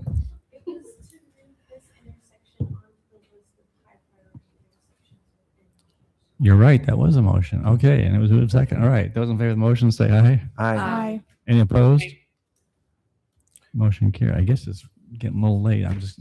And so, Damien, what I'm trying to hear is how we can make this safer for people to take their kids across Lincoln Way.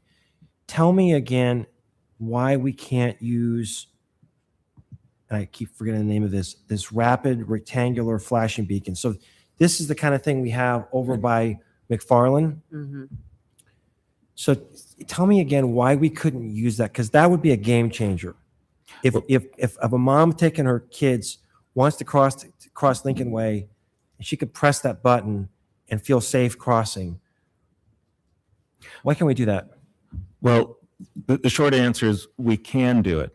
What I'm trying to caution council on is we have experience up at 12th and Duff where one lane of traffic came to a stop and yielded to a pedestrian. And up there, it's mainly employees of the hospital going back and forth. And the inside lane hit somebody there. Thankfully, like they were injured and just kind of scuffed up.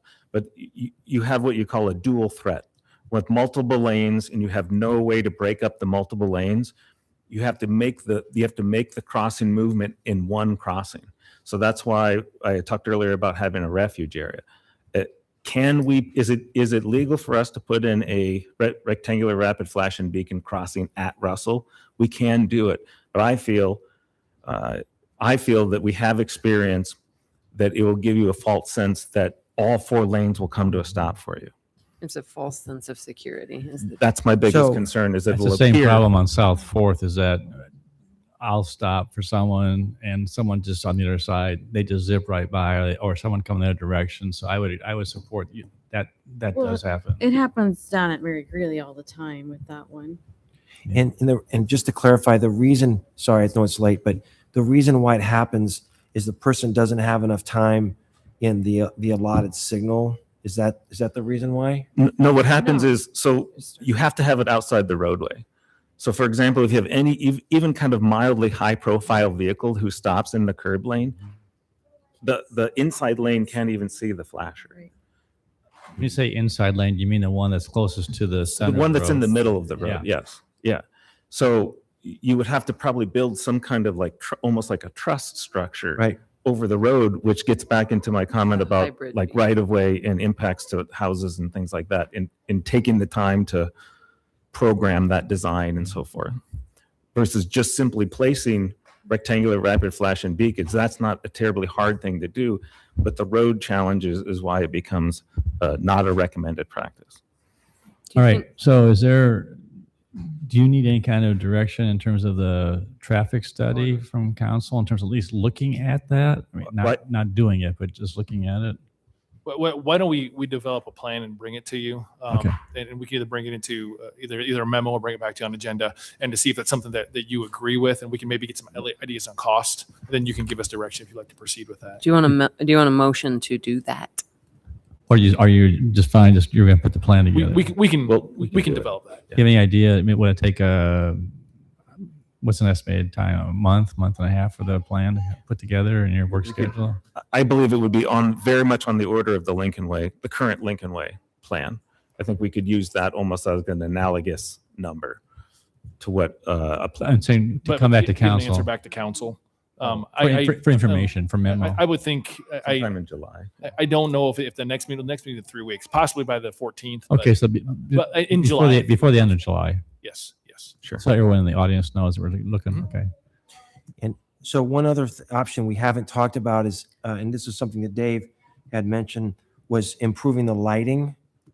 So that's not expensive. Tell me why couldn't we improve the lighting here? Well, the street is lit at current urban standard.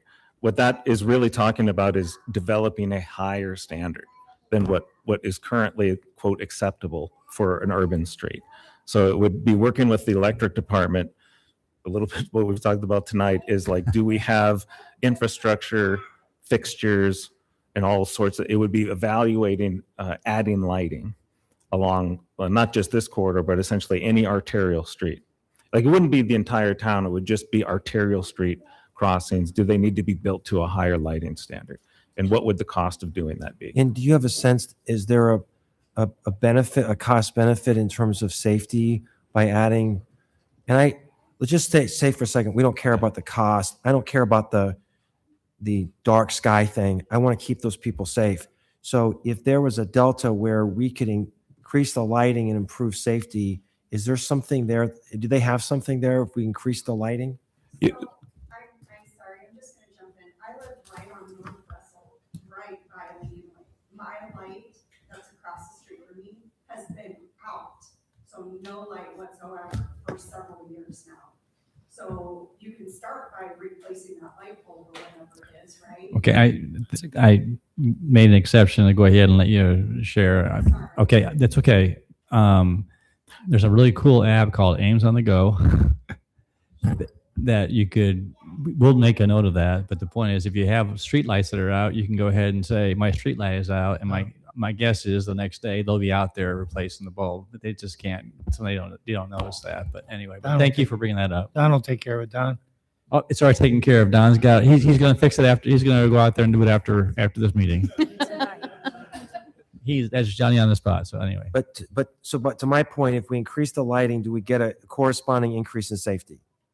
Yeah, so what happens is, and I think a great example of anybody's used the Stanton crossing in Lincoln Way in Campus Town, what happens is, especially at twilight, when you start to get vehicle headlights, is you get silhouetted.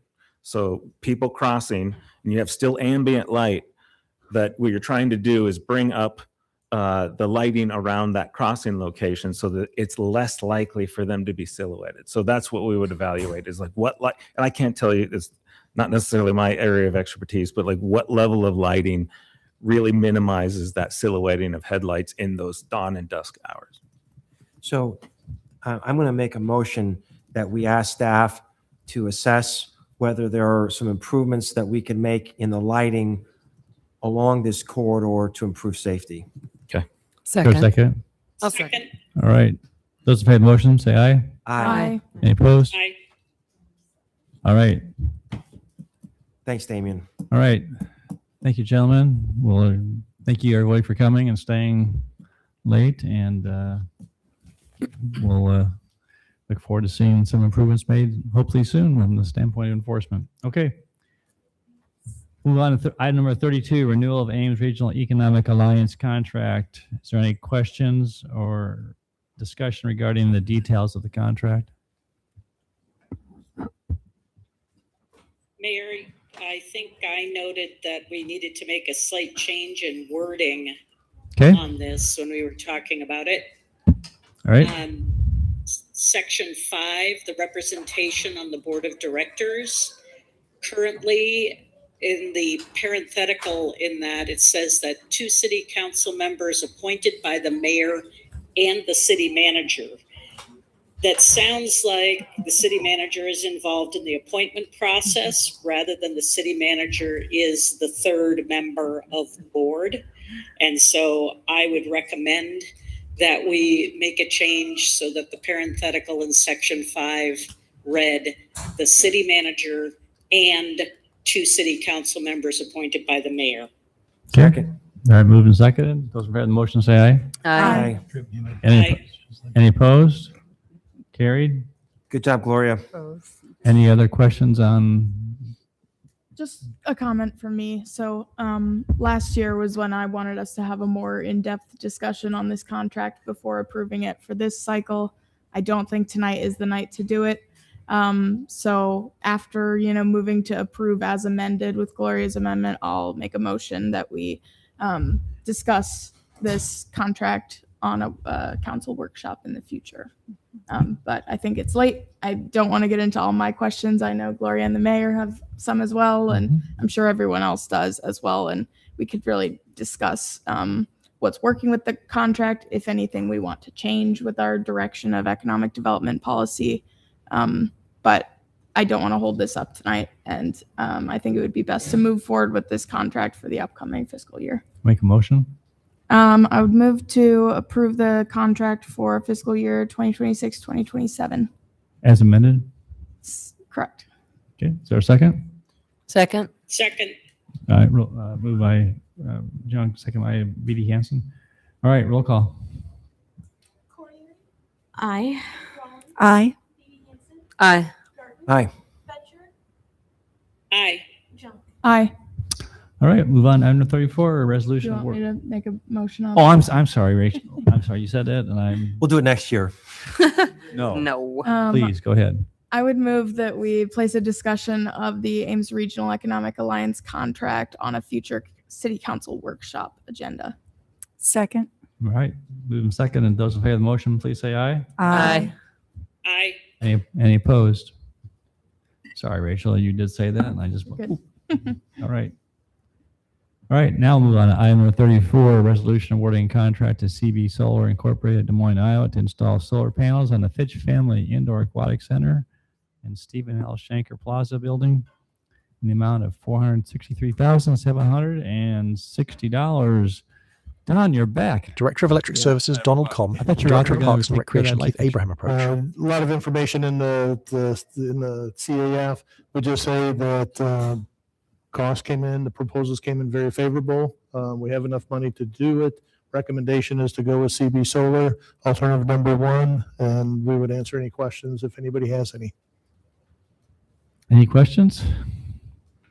I have one question, and maybe this is kind of a perennial question. It's difficult for us to know what the scale of these scores is. We see the score, but we don't know what the total could have been. So, for example, I don't know, a 1505 interview score, out of how many points possible? That's my only concern, and I'm not expecting you to go through all of them tonight, Keith or Don or whoever could do it, but I would love to see the scale in the future. Yeah, we wouldn't be able to answer that tonight for you, but we could do it in future. Yep. We'll add it to future. Proposals. Okay. All right, open up public input. Does anyone want to address council on this topic tonight? Hearing and seeing none, I'll close public input. Entertain a motion on resolution. Move approval? Second. Thank you. Roll call. Aye. Aye. Aye. Aye. Aye. Aye. Yeah. Okay. All right, We- thank you. Have a good night. Thank you. Already dealt with item number 35. Moving to item 36, hearing on rezoning to amend the approved floating suburban residential medium density with master plan for the Bluffs at 4899 Everest Avenue. Planner Justin Moore approaches. Good evening, Justin. Good evening. Thank you very much. All right, so we have a request from Friedrich Land Development Company, and this is to, let me get the appropriate slide here. It's a proposal to rezone the property here that you see hatched there at 4899 Everest from, well, basically maintaining its existing medium density zoning, FSRM, and amending the master plan. So just a little bit of history for you. The master plan originally was developed, or rather approved about 4 years ago with the Bluffs at Dank Bar Farms. There was a number of uses and configurations that were approved up here in this particular area with that approval, and that was approved at the time of preliminary plat. The request coming back before you deals with the area here that you see in purple, and the request specifically deals with basically changing the allowed housing types that are permitted here in the master plan. So currently that area allows for single family attached, and it contemplates 60 to 100 units. The proposal is to allow for a broader mix of housing, maintaining the current density range of 60 to 100 units, and allowing single family attached and detached, but probably most notably that you see there in that square, the east side of the site, small apartments. And so the proposal right here is to allow in the master plan for there to be up to 48 units of apartment living constructed in small apartment buildings. So this would allow a broader mixture on site, The apartment buildings would be, of course, restricted there to the east side of the site up against Everest. Why 48 units, you might ask? That came from discussion with the developer. We saw a concept plan, and as staff, we were comfortable capping it at 48 units because that kept those smaller apartment buildings to the east part of the site. And we were comfortable with that, creating a transition of sorts to what is to the east, which will be a senior living facility along with some commercial to the northeast. So Planning and Zoning Commission looked at this a few weeks ago. Some pretty good discussion from them. They talked about the general neighborhood layout, deliberated back and forth, ultimately did recommend City Council approve the request. So I can answer any questions. Could you define for council what small apartment buildings means? Sure. So in this particular case, in FSRM, you can have up to 12 unit buildings individually. So in higher densities like RH, you can have bigger buildings, but that's what we would consider more of a modest, small scale size apartment building. And with that, is there a height limitation in terms of number of stories?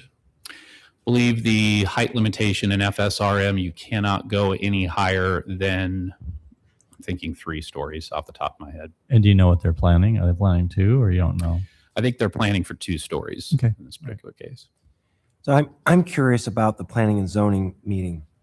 And I feel badly I missed this watching this meeting. But we haven't seen a lot of 4-3 votes out of this commission.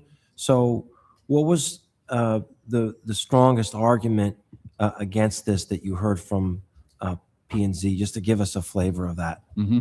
I think the arguments that came from the commission members that were against it were that the nature of this area is all primarily low density, single family detached housing.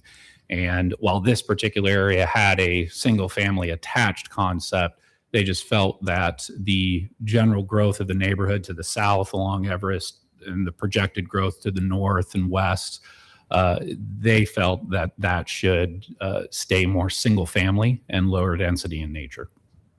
So, and that's really helpful. And they have a difficult job, by the way. So half the time they're trying to read our minds, and it's challenging. So was this more of a policy decision on their part to be opposed to this, or were they trying to do something consistent like with the 2040 plan? I guess I'm still trying to figure out what the opposition was. Well, there was some discussion about Ames Plan 2040. For the commission members that were in favor of it, they pointed out that there's also the goal in our comprehensive plan of providing for a variety of housing. And they actually felt that providing some scattered intermittent areas of higher density, even amongst lower density areas with the proper transition and screening was appropriate and actually met the goals of the comprehensive plan. So I think ultimately their recommendation, or where the majority of the members landed, was with that. They felt that it was in line with Plan 2040. And the RN3 land use here, which is the land use, does contemplate for and support medium density residential. Okay, thanks. Yeah. Other questions? So Justin, initially it was single family attached. Is that correct? Correct. Like townhomes or? Yeah, that would be a typical townhome style development that you would see. So would there be more single family detached homes then, because of the fact that the densities staying the same and you have more concentration with apartments, so they're more spread out, or is that talked about? So and the developer can probably speak a little bit more to that too, but what we've seen in terms of early concepts, and we did communicate this to the commission, was there is a mix now of, and right here, like to the west of the apartment area and to the south, more single family detached mixed with attached that are proposed, at least in concept right now. I think as far as single family homes versus single family attached, It's probably not a whole lot different, at least in terms of the intensity than what you would have seen before. You do have some of those small scale apartments to the east that will absorb some of those units. So it probably lays out about the same generally. Okay. Just thinking that when that area, if you're going to do 48 units right there, maybe that would provide, more. Mhm. You could probably ask Kurt about this too. I was just curious about price point. We met with the school board here a few weeks ago, and one of the things that they really were pushing for was, entry level or, lower cost, housing for their staff in particular, and also single family homes. He has studies that show that brings students to a district. Now, of course, we have to annex this into the Ames School District, which ain't going to happen. This is in Gilbert, but it's just interesting that apartments are not necessarily ones that bring students. Well, so to your point, one of the things that I think we've heard is that there are people who desire apartments outside of the mega student apartments complexes. Right. And so this would be that. Mm-hmm. Agreed. Okay. Open up public comment. Kurt, you want to say anything? Thanks for coming. Thanks for staying late. Kurt Friedrich approaches the podium. Hi, Kurt Friedrich, 106th Street. And yes, I want to say you guys are warriors for staying up late. Thank you. It does not go unnoticed how much time you give to evaluating so many different projects, including ours. And thank you for your diligence and your endurance.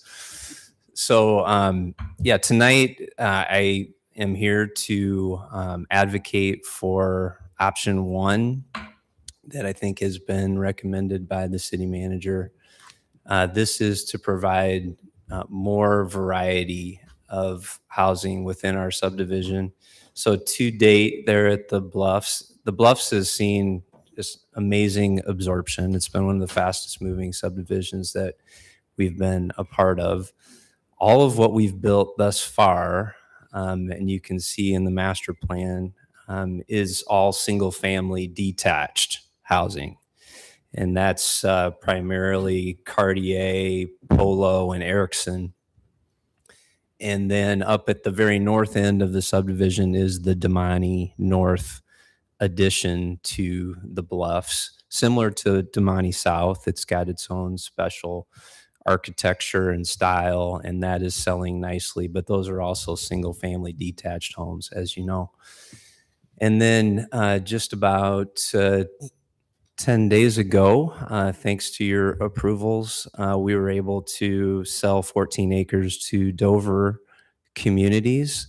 They successfully closed on the 14 acres just to the east of the subject property that we're talking about tonight.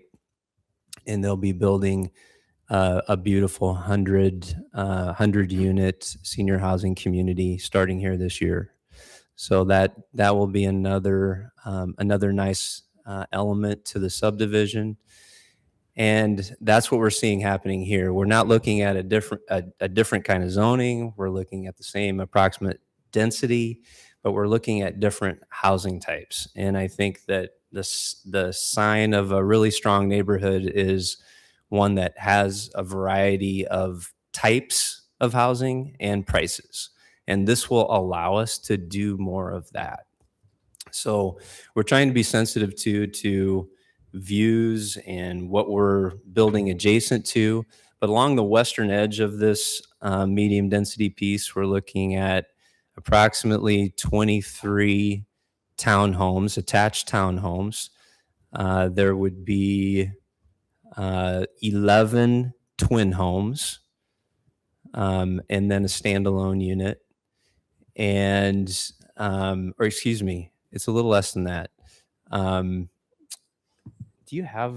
Justin, do you have the example that we had provided to you? The concept that that we've talked about before. Yes. I don't know that I have that handy tonight. Okay.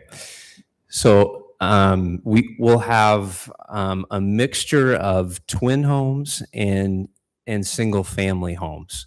So if you're familiar with Quarry Drive, There's a horseshoe at Quarry Estates on the east end of the property. We have 6 standalone association homes. They're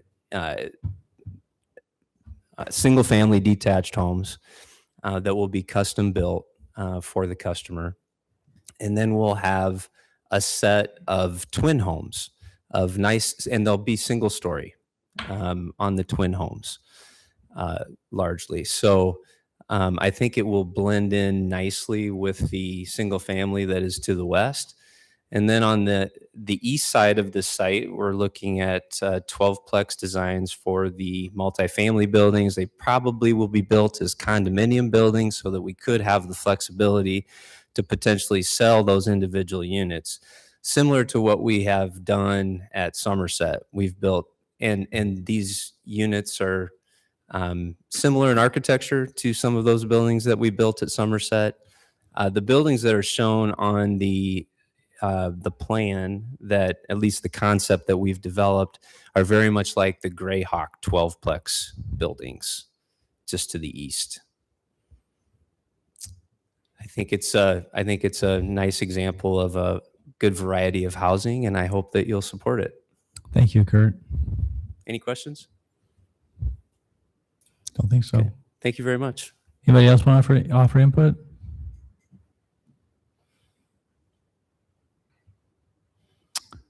All right, we'll consider that to be the public hearing. It was open and closed. Any closing comments? Otherwise, entertain a motion.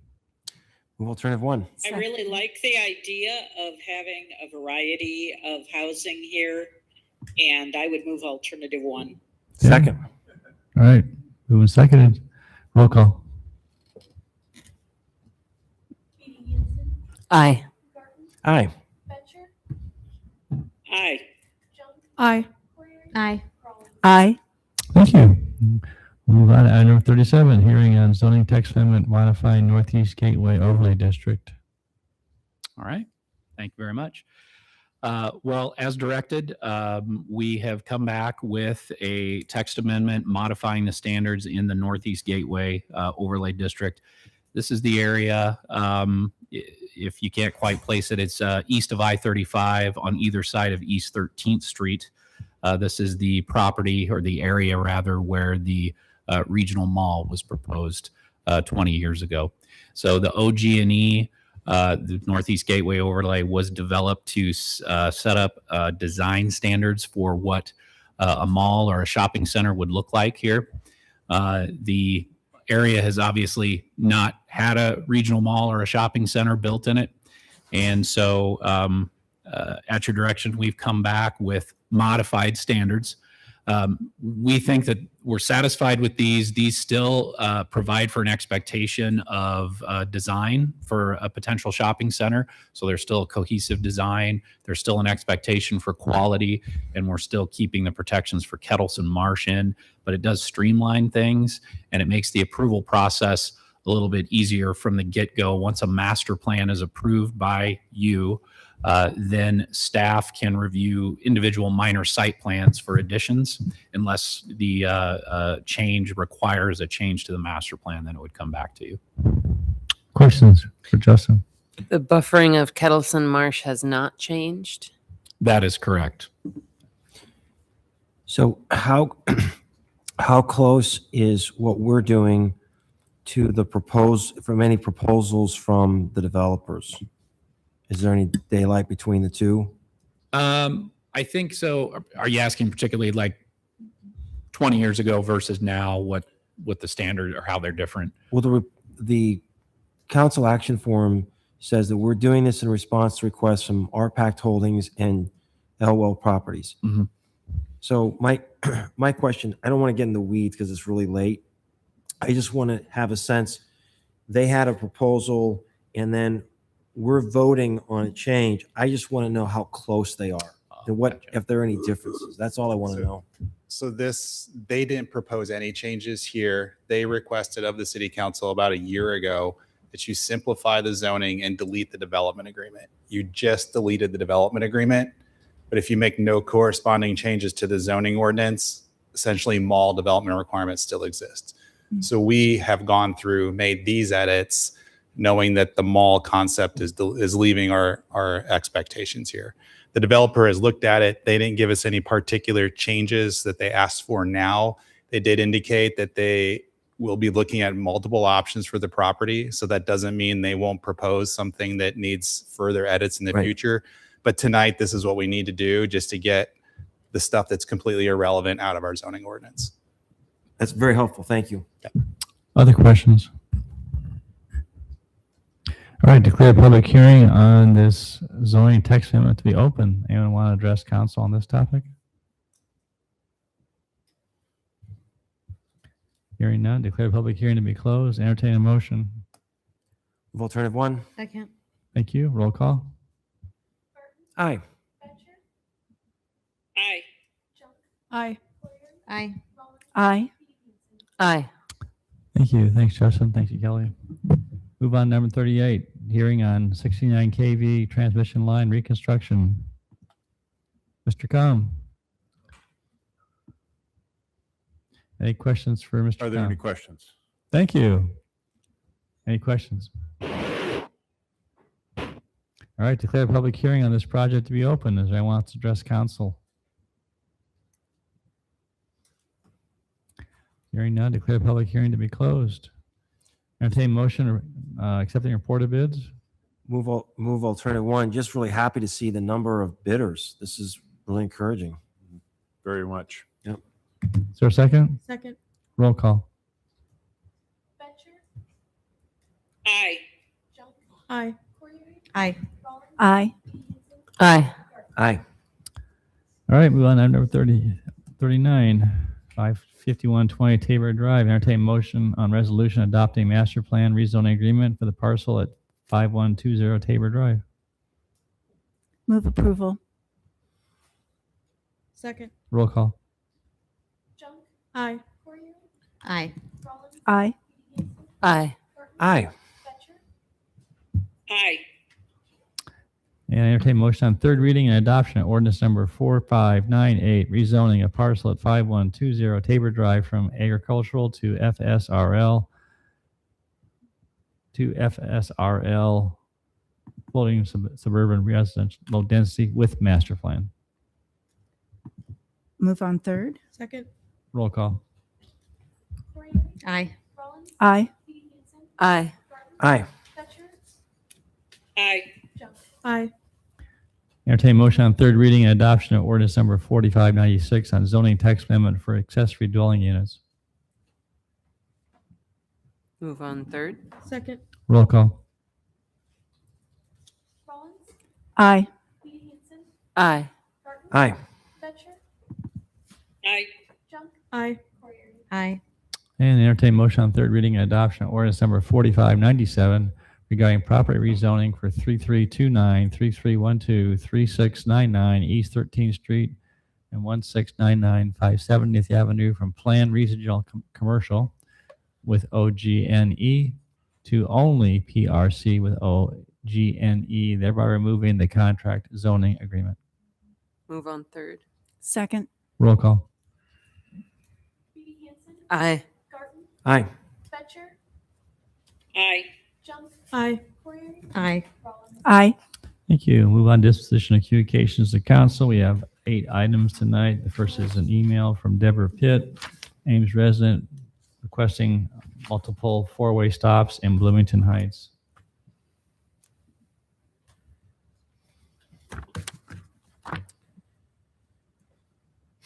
Can we get some feedback from Damien on this? We can get a memo from, I mean, we already did, didn't we?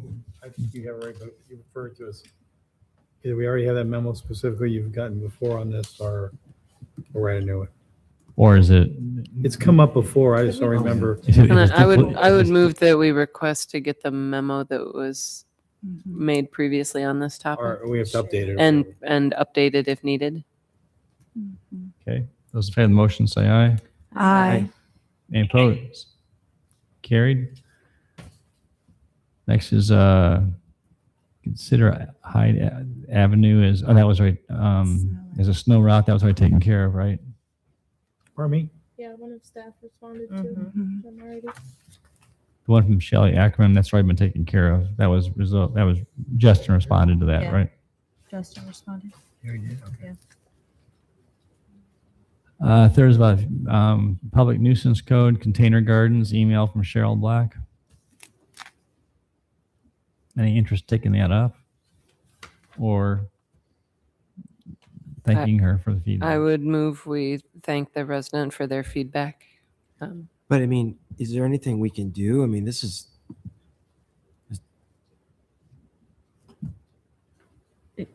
For someone gardening? In their backyard?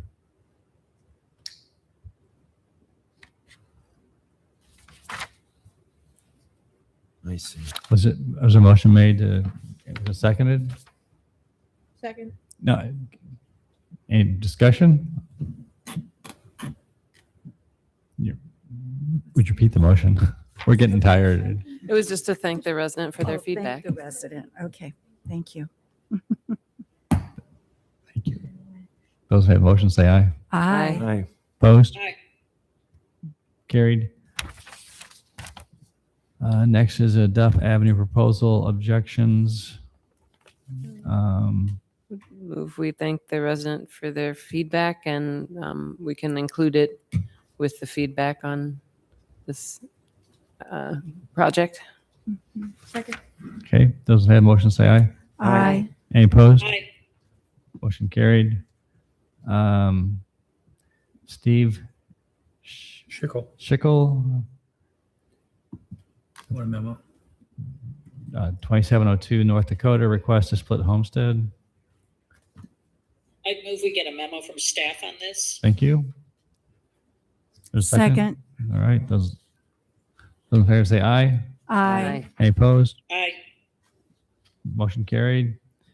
Next is the memo from Mark, City Assessor, term of office. That needs to be put on a, move to put it on a July 14th council meeting agenda. I would move I would we, move that we ask the city attorney to draft an ordinance clarifying the city assessor's term of office to be considered on the July 14th council meeting agenda. Thank you. Is there a second? Second. Moved and seconded. Those in favor say aye. Aye. Any opposed? Motion carried. Next is memo from Kelly regarding urban fringe amendment to change from urban reserve to rural residential. I would move we place this item on a future agenda. second. Those in favor say aye. Aye. Any, Aye. any opposed? Carried. Last one is memo from city manager regarding impacts of SF 2472 related to property taxes. I'd move we place this item on a future agenda. Second. Those in favor say aye. Aye. Any opposed? Aye. Motion carried. All right. Reports of governing bodies. Anything from AREA? We meet next week. Okay. How would Discover Ames? The Discover Ames had an audit performed. The audit came back clean. That was the main item from that meeting. No report from Story County Emergency Management. We don't meet until July. And how about Cyride? We will not be meeting until July. All right, council comments. Trey, you've been hanging in there with us, buddy. Any Yep. comments tonight? I just want to acknowledge and thank the students and community members who reached out about the data center. And I hope that tonight's discussion really helped clear the air on that subject. Also, since it might be my last comment, I want to encourage all students that are here over the 4th of July to attend the downtown parade. It'll be a lot of fun. Great, thank you. Nice. Tim? So this was a good night for the city. Very controversial issue. And I thought the meeting went very well. I thought people were very civil and respectful. Mayor, you sort of set the expectation, and I thought it was a very good meeting. And we're going to have these kind of major sort of issues come up. And I think that it was a good evening that showed the civility of our community. Okay. Riley? Yeah, I mean, I would just echo thanks for everyone who came out and listened tonight, and to those who are watching at home who listened too. And I hope we get a lot of people out next week for our listening session. Yeah, that's all for me tonight. Thank you. Nita? I would echo the same things and thank the folks from the South Russell area as well for continuing to champion something good happening in that neighborhood and keeping us moving along with that.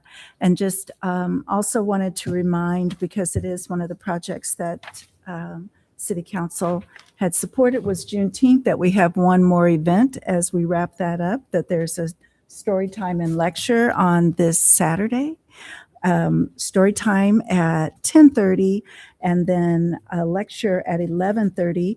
We have Quentin and Quinlan Reiser, who two twin brothers who have gone together and do some work around financial management and financial literacy. And we'll have free books available and they'll be there to sign. So one more Juneteenth event. Very good. Gloria, how about you tonight? I'm sorry that I was not able to be there tonight, and I'm grateful for all the input that we received from residents. I did want all of you to know that while I've been watching the council meeting, we had as many as 151 people live streaming on YouTube, which is a huge number for us. And I'm glad that people are taking the issues before us seriously and engaging. Thank you. Amber, anything? Nothing for me. Rachel? Yeah, just echo the thanks for everyone for attending and looking forward to next week's listening session. All right, entertain a motion to adjourn. Move we adjourn. Second. All right, those fair say aye. Aye. We are Aye. adjourned. Ames City Council. Meeting credits. City of Ames.